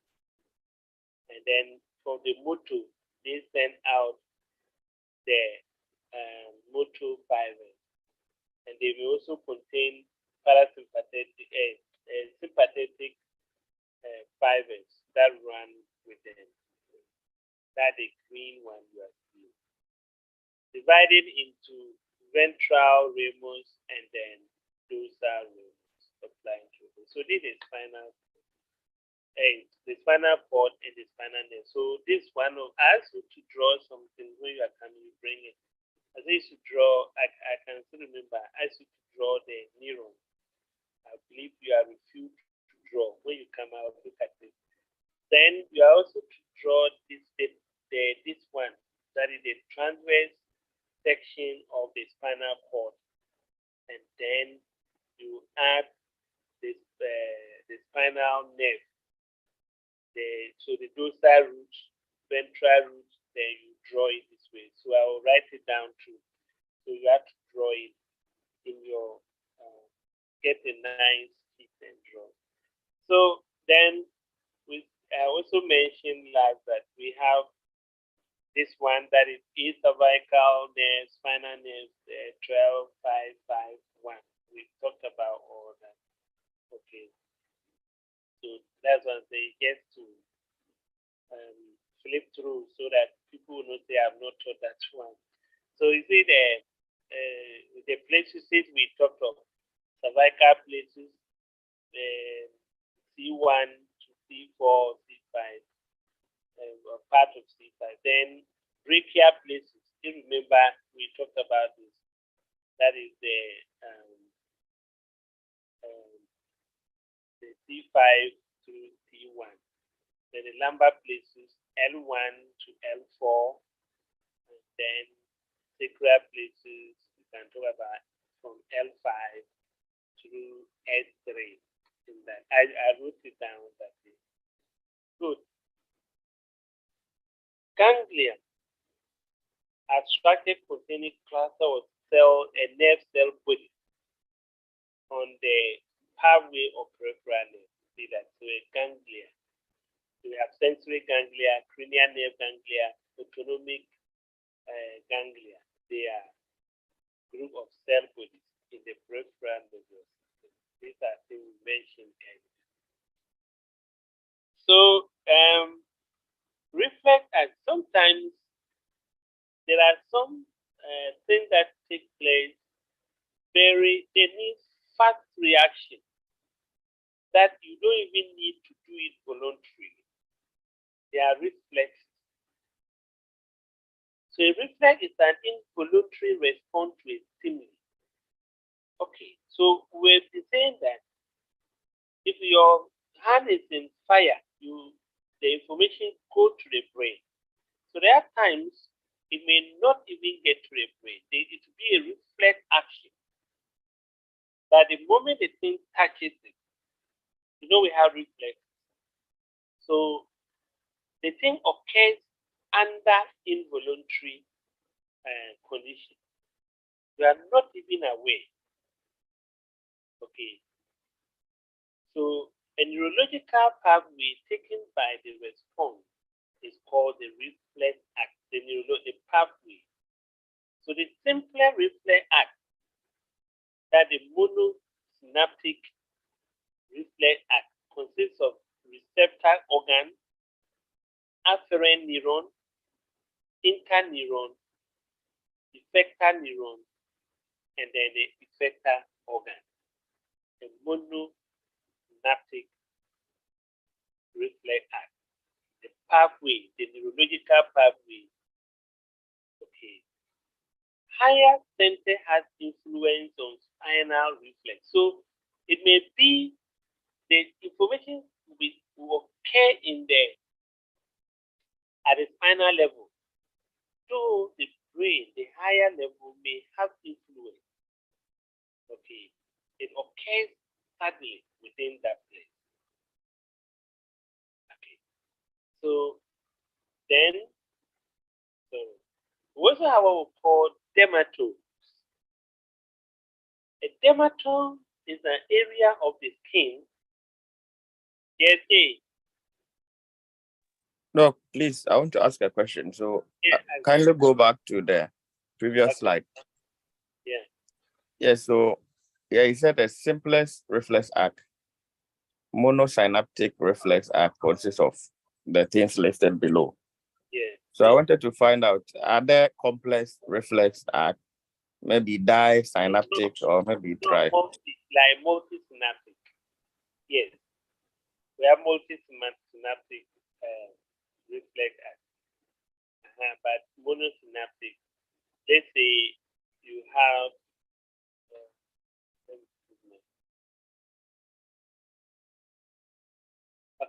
you have the spinal cord. They want to go to the drawing the shifting. So we have our A-shaped structure.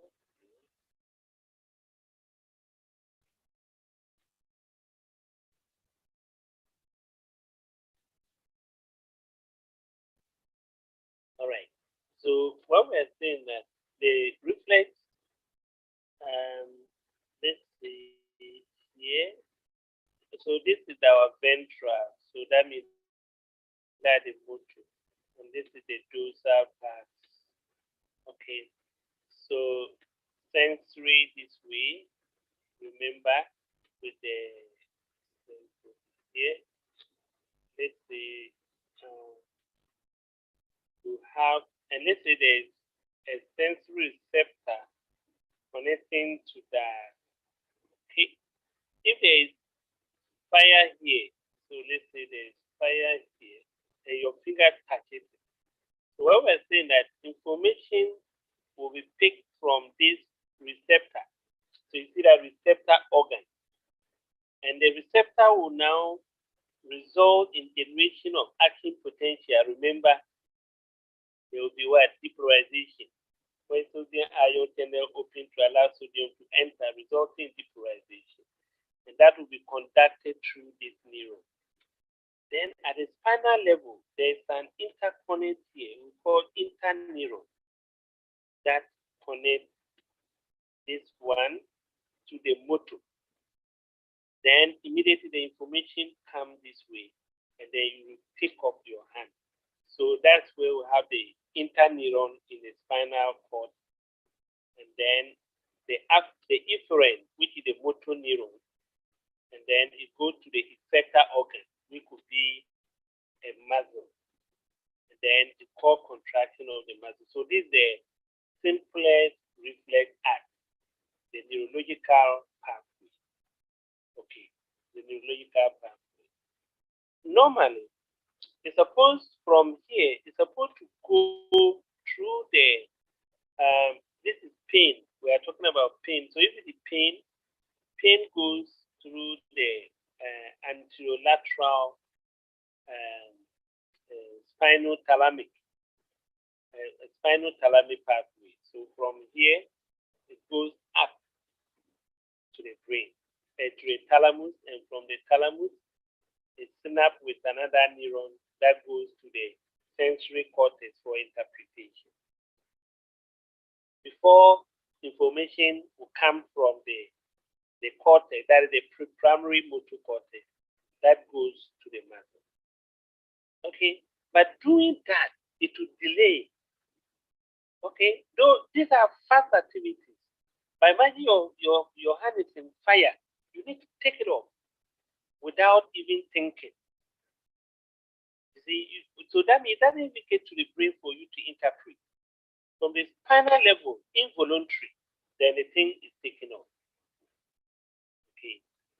Or let's say blinking. If something is coming to your eye, the way you close your eye fast, it doesn't give you time to even think about it. Something is coming, your eyes are closed. You see, it has to be fast in that. So they are reflexes. So yeah, I don't know whether you are satisfied, but that is how I can explain. So I wanted to talk about dermatomes, and we said the area of the skin that is usually supplied by a single spinal nerve root. We call that one a dermatome. You see, I was showing you that we have the thoracic vertebrae and the thoracic spinal nerves, and then the brachial places, sacral, lumbar. Now, these nerves usually come out and supply to a particular part of the skin, like sensation. This is talking about the sensation. Okay, the sensation. So, what is a dermatome? So, a dermatome is the area of the skin supplied by a single spinal nerve root, and therefore a single segment of the spinal cord. These are very important. So, if let's say at the nipple level of male, the nipple level of male, a T4, that is thoracic spinal nerve 4, is around the nipple level of male. So let's say nipple level of male, because the female nipple level are variable. Some are at the abdomen, some are somewhere. So depending on how heavy you are, so you don't use that one. So the nipple level of male is at T4. Then at the umbilical is T10. The xiphoid-sternal area is T7. T7. Okay, so let me see the diagram. Okay, so this is what we are talking about. So you have a single portion supplied by a single spinal nerve. So if they are touching your nipple area, it is T4. So these are landmarks we use. So the nipple area is T4, the xiphoid area is T7, your umbilicus, that your navel, is T10. See that T10.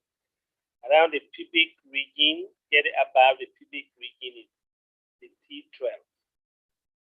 Then you continue your groin, and that is the inguinal region. You have L1.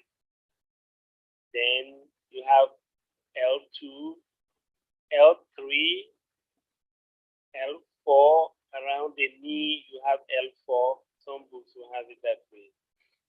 Okay. And the big toe, L4. So then as you go to the other toes, L5. And then S1 at the little toe. So it means that this spinal nerve level is, imagine they are touching these are sensory innervation we are talking about. If around your knee, you are not feeling pain, then the clinician will be able to tell that, okay, the injury, this is somebody has spinal cord injury. This is how they will be able to tell that the injury is above maybe T5, is above T4, or that, depending on the loss of sensation. So they are very vital in diagnosing which part, which level of the spinal cord the injury occurs.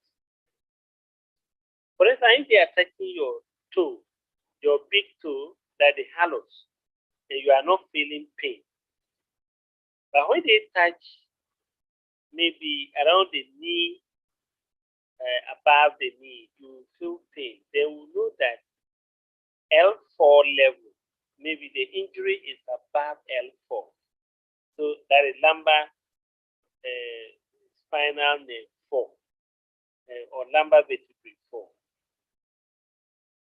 okay, because around that point we were not feeling pain when they touch. But when they touch around the knee or getting to the upper part of the thigh, which is L1, you feel pain or you feel that they are touching you, then that means your spinal cord injury is below L3.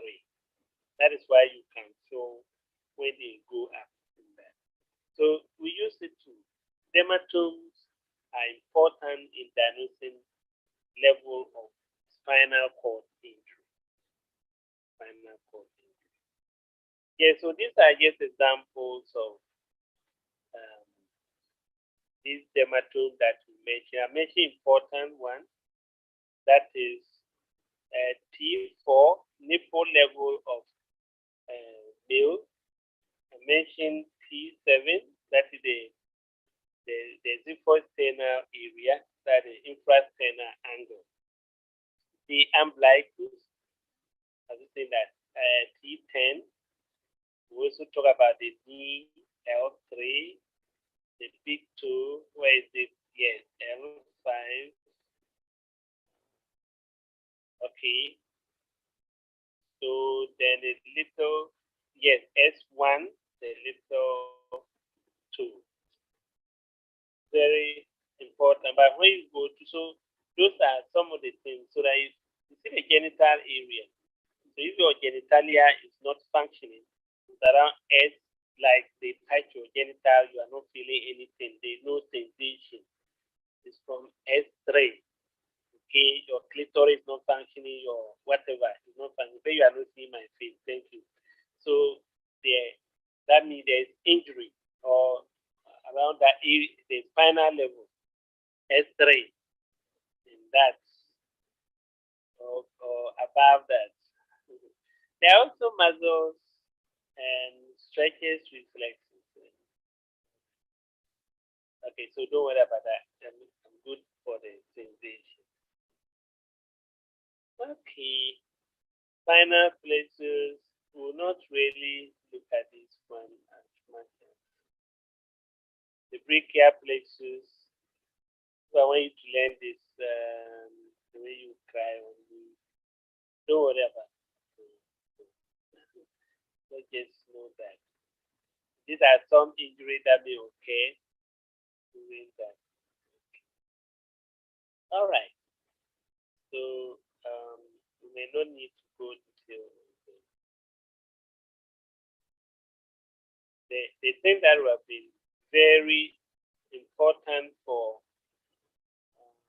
especially midwives is the brachial plexus and the brachial plexus injury. Okay, you needed to know that brachial plexus. So you see that birth injury, you have what we call the palsy. You have F palsy or clumpy palsy. So look at how this baby arm was pulling or being pulled. So it can result in clumpy palsy. Okay. This man, because he fell and F palsy can result from this man. Okay. And so that one, you need to know brachial plexus into detail. You need to know what are the trunks, and if there is injury to the upper trunk, that is what we call S palsy. If there is injury to the lower trunk, it results in clumpy palsy, and which is very important, especially for midwives before they will be doing deliveries. Yeah. Yeah, Jay. Yes, Doc. So please, I have two questions. Yes. One on the simple reflex act, and then one on the nematodes. Okay. So on the simple reflex act, you said the action occurs so quick that the stimulus doesn't get to the brain. Yeah. Before you even remove your hand. Yes. So in the absence of the somatosensory cortex, what will cause you to move your hand away from the file. So that's what we said. At the spinal cord level, impulses just run to the afferent, the motor, okay, without going to the brain. I don't know. So they just, it's like they cut corner. They pick a short path in order to save the body. Instead of So going, I understand, but my concern is the motor neurons that will cause you to remove your hand. What will command them?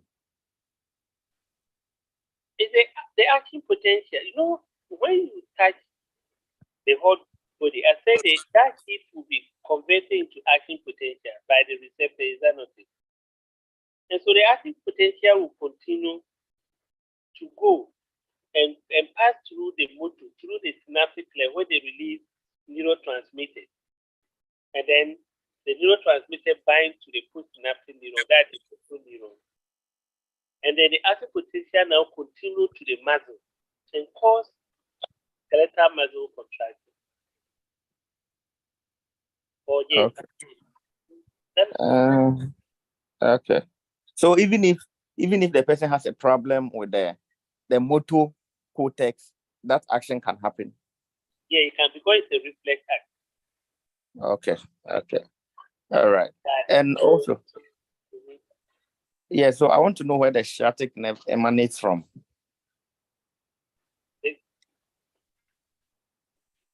Because I don't know. I don't want to go into detail here. Look at what is happening here. You see, that's the largest nerve. It's from the sacral plexus. This is the sciatic nerve. So it's coming from L4, 5, 6, what's that? S1, S2, and even part of the S3.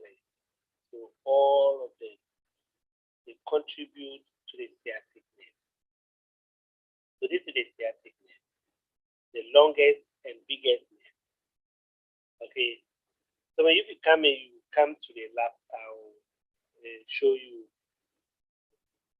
I can show you, these are physical things we can see. So that's the largest nerve there. Then it's made out of two components, that is the tibial part and the common peroneal part. So that is the sciatic nerve. Then now, Please, look at please, is it longer than the vagus nerve? Oh yes, it's longer. When we're talking about cranial nerve, it's different. We say the longer cranial nerve, but this one has spinal nerve. Okay, these are from the spinal cord. Yeah, so this is what's that? The sciatic nerve now. It's running below this muscle. This muscle is called the piriformis muscle. To run under it, and it appeared under it. And run on top of these superior gemellus. This is obturator internus, inferior gemellus quadratus, femoris. They come all the way and supply to the posterior compartment of the thigh and continue at the popliteal fossa. It divides into the tibial branch and the common peroneal branch. Like that. Then the tibial one supplied to the posterior compartment of the leg. Then the common peroneal divided into superficial peroneal and deep peroneal. That's applied to the anterior compartment and lateral compartment of the leg, respectively. So that is the sciatic nerve.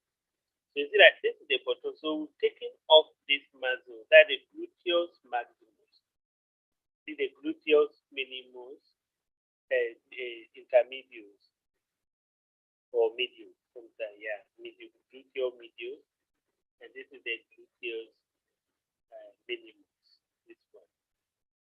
So injection, we say we divide the bottom this way and this way. That's why they say you give it an outer upper quadrant here. Because the sciatic nerve. Okay. okay. I don't know whether you are answering. So that is, yep. So here we have the complete part of the sciatic nerve. So you can see it's divided. This one is called sural nerve. That is the cutaneous nerve. Lateral sural. This medial sural. They combine this cutaneous. Okay, don't worry about it. Don't worry. So, any question again? Okay, I think in the chat room we have about 5. This baby is a man. The big head. So you okay, no problem. He went instead of you to be thinking of how to learn these things. You are learning different things. We are seeing your face. When I say you didn't see my face, you are not seeing my face. I know you are not seeing my face. So I can mention anything. Okay, so what again?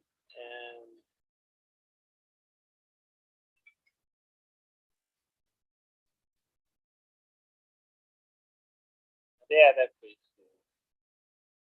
That please, can you go back to the Simon? The one get me, and the one you get me. Yeah, I was saying you should draw. Please, as is it Portia? I was saying you should draw the cross section of the spinal cord and include the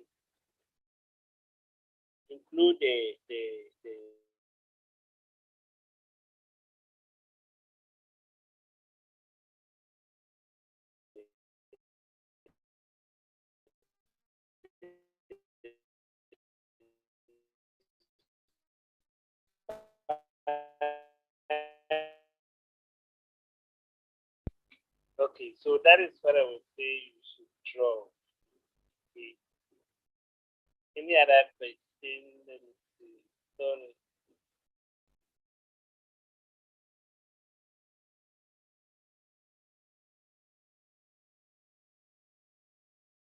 They are all part of one. Who is saying that? Yes.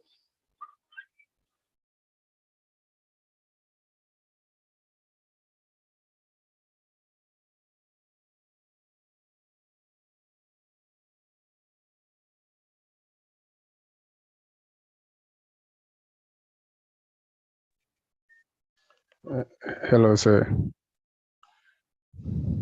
Hello.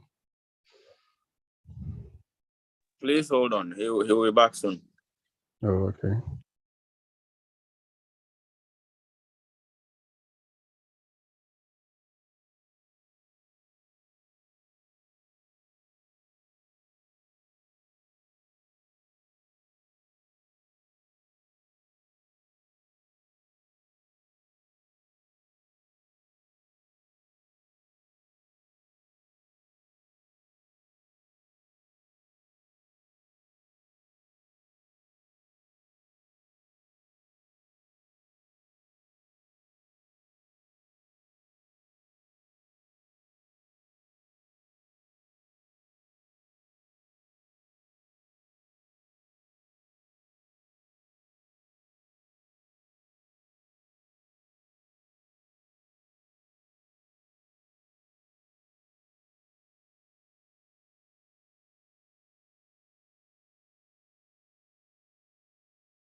Hello, sorry, somebody was having the phone.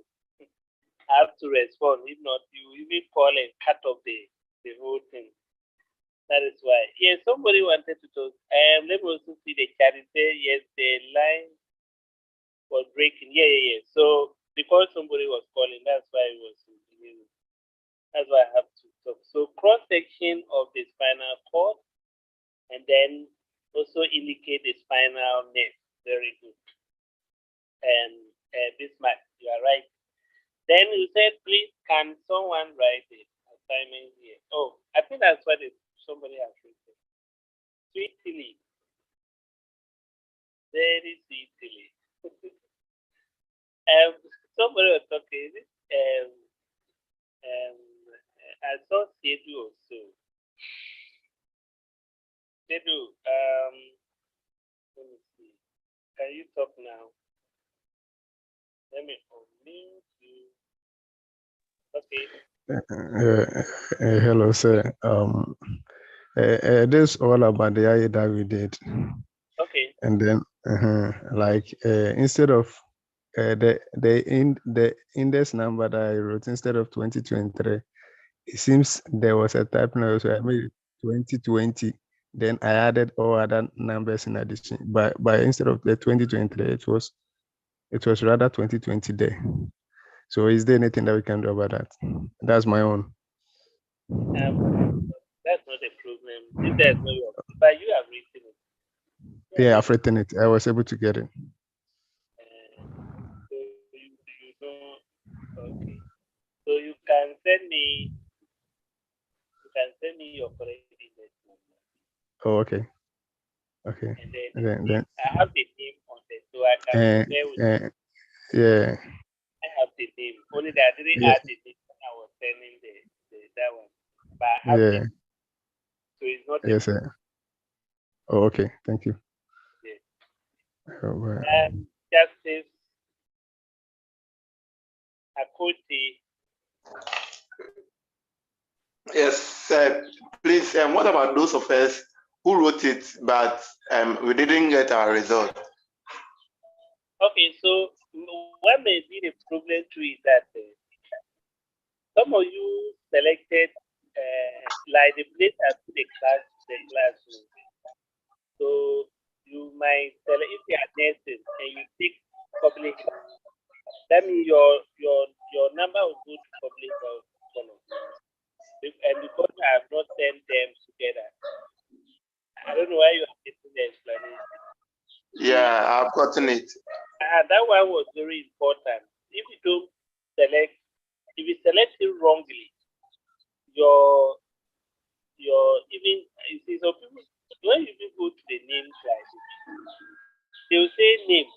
Somebody will type cerebellum or cerebro. I said, your name too, you put or a yarrow. I didn't understand. So that's how some people cause the problem. So if you don't select your proper class, that's why that one was there. Because that one there, I'm able to sort out public health, sort out midwifery, nursing, and others. I was saying that. But yes. so maybe that's some of the problem. So maybe what we can do is whether I should, then I can just send the whole thing to all of you so that you check. Okay. That's it. And then some of you may not have submitted it properly. That means the work has not been submitted. That's another possible thing. Okay. So we have to so in case we didn't find our name in the all the overall class, the 3 classes now, are you going to take another one? No, you get 0 or. But sir, we did it. For me, for instance, I did it and I chose the appropriate this and I submitted it. I made sure everything was correct before submitting it. Okay. Okay, no problem. So we'll look at that. Especially when you are in, I think it will be easier. We'll just check and see. Myself, why it came and I didn't even Sir. Yes.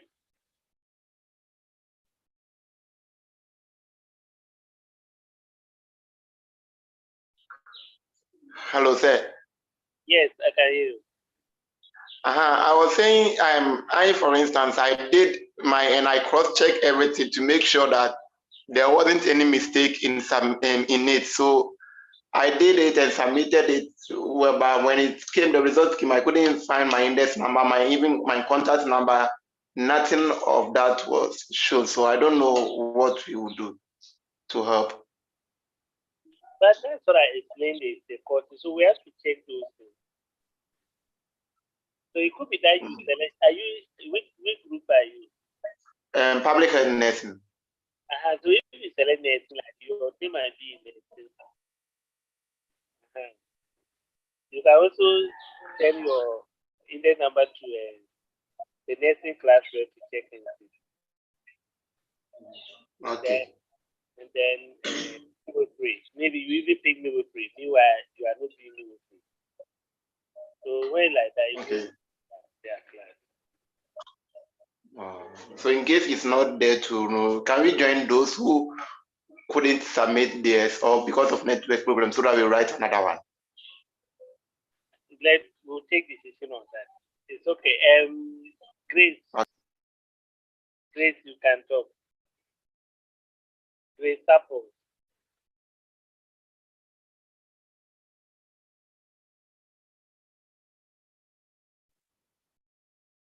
Oh, it was a mistake.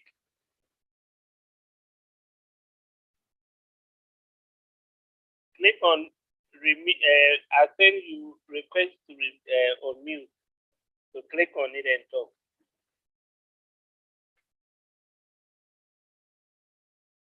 Okay, Jay, there you talk. Yes, so sir, I wanted to find out about the update for those who couldn't write. So that now that we are all here, they say it to all of us to our hearing. So what happens to those of us who couldn't write? So, but now that they are there, if I even say they should write, wouldn't it be the same thing? That's fine. So will it be when we come to campus, so that they know their stand? Yes, so that could be an option. So Okay. that's why maybe we'll be in a class with supervisor. Okay, please. Right. That they can write online under supervision. Okay. Thank you.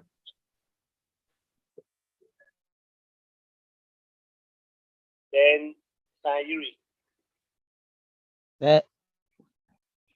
Please, this one is an appeal. What those of us that fail totally, can we join those who haven't written when the decision is taken? So will it be a receipt or what? Yes, it's this one will be a receipt. The issue is that most of us are still at work. We're running health scouts while answering them. So we fail totally. We just pay totally. So we are pleading for consideration. That's why we have to just come out clearly.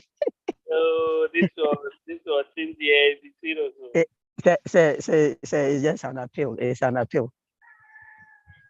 Because if we look at the marks, 5%, 10%, 18% is so maybe you consider that decision so that we can join the people that haven't attempted to write again when we come to campus. Or you just consider us and get us some small marks. I will lie down and think about it. Amen. May angels visit you so that you will help us all. Amen. Right. Joyce, go ahead. Hello, doctor. Yes. Doctor, our class 2, we are only 6, but only 2 people have received their results. Yeah, I think you talked about it. So I think that could also be another problem. I'll check that. You send me. Are you the one who sent me the list? I think you send me a list of your class. So I'll check to. Yet I'm not getting time. So after this, I have another program that I have a meeting, and the time is not really there. So, but I'll check Joyce. So don't worry. I'll cross check all the names in the main list so that if they are there, I'll let you know. So don't worry at all. Okay. So our next lecture should be on the somebody hand it up again. Okay. So you finish talking. That is the Kanyiti. Sorry. Is it Kanyiti? You can talk. Sir, good morning. Good morning. Yeah, my issue is that the anatomy is an important course for all of us. And having looked at where we are working, our various places of work, some of us don't have proper network. Sometimes you have to even climb a tree before you can get a proper network to join a class. But when you are talking, your network is very good. We can hear you loud and clear. So Yes, now I have now come to town. I think I came to town the day before yesterday. So please, if you can just come to campus, then you take us to like something that you can brush through, even if it will be a combined class. So that you will just take us through once again. Then I think it will be good for all of us.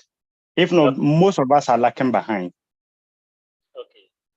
Yes, thank you. All right. You're welcome. What is it?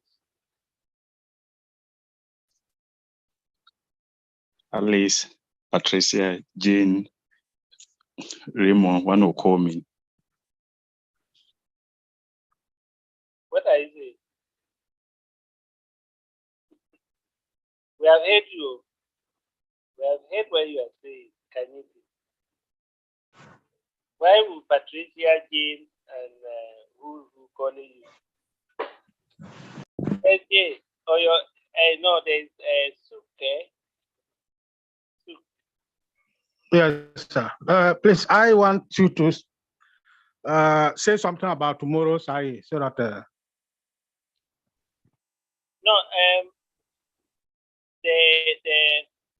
the level what is that? The neurophysiology. So what we do on that one, it will just be on the where we've got into the the introduction, then the action potential, factors that influence properties of action potential. Yeah, so up to the receptors. We have the receptors and the type of receptors and all that. So what will happen is you get me the time, if it is evening time or early morning, the class rep will communicate on the platform with them. Sir. Yes. I'm sure he's not referring to your IA. I'm sure he's referring because tomorrow we have an IA with Dr. Ahinijan. So I'm sure he's referring to that one. Because for your I also talk about the physiology one, or you cancel it. yes, that one we said because we'll be traveling. I was saying Friday, and you said you'll be traveling. So like, do we make it this yes, and we didn't really finalize, so we didn't know we were going to write it still. Oh. Yes, so please, this one there. This one there, if you add it to tomorrow's one, it will be headache. So please, maybe when we come to campus. So you hear your classmate or the nursing class, he's nursing. So he says he doesn't want to write. All right, so let's close. If I ask another one, you say it's too much. We're supposed to do a female repro with me. So we'll do female repro. The neurophysiology, the neurophysiology, I'll add the parasympathetic because that one is more physiology. So I'll add the parasympathetic, that is the autonomic nervous system for the function. So when we meet again, that is what I'll add. Then we'll do male, female anatomy and reproductive anatomy, and then female reproductive physiology. So that's what is left with me. So take note of that. Yeah, so that's it. So let's close for now. It's now 9:40. I think today we've done well. 9:40. We are about 200 people on the Zoom. I don't know why some people still join on. All right. Any question? I plead there's no question. Some of you are working, some are cooking, some are doing other things. So I wish you well for the day. Wish everybody well. I think somebody is thanking Jay. I salute you, say Jay. So please, your line is great. Okay, no, so that is long time. Okay, bye bye, everyone.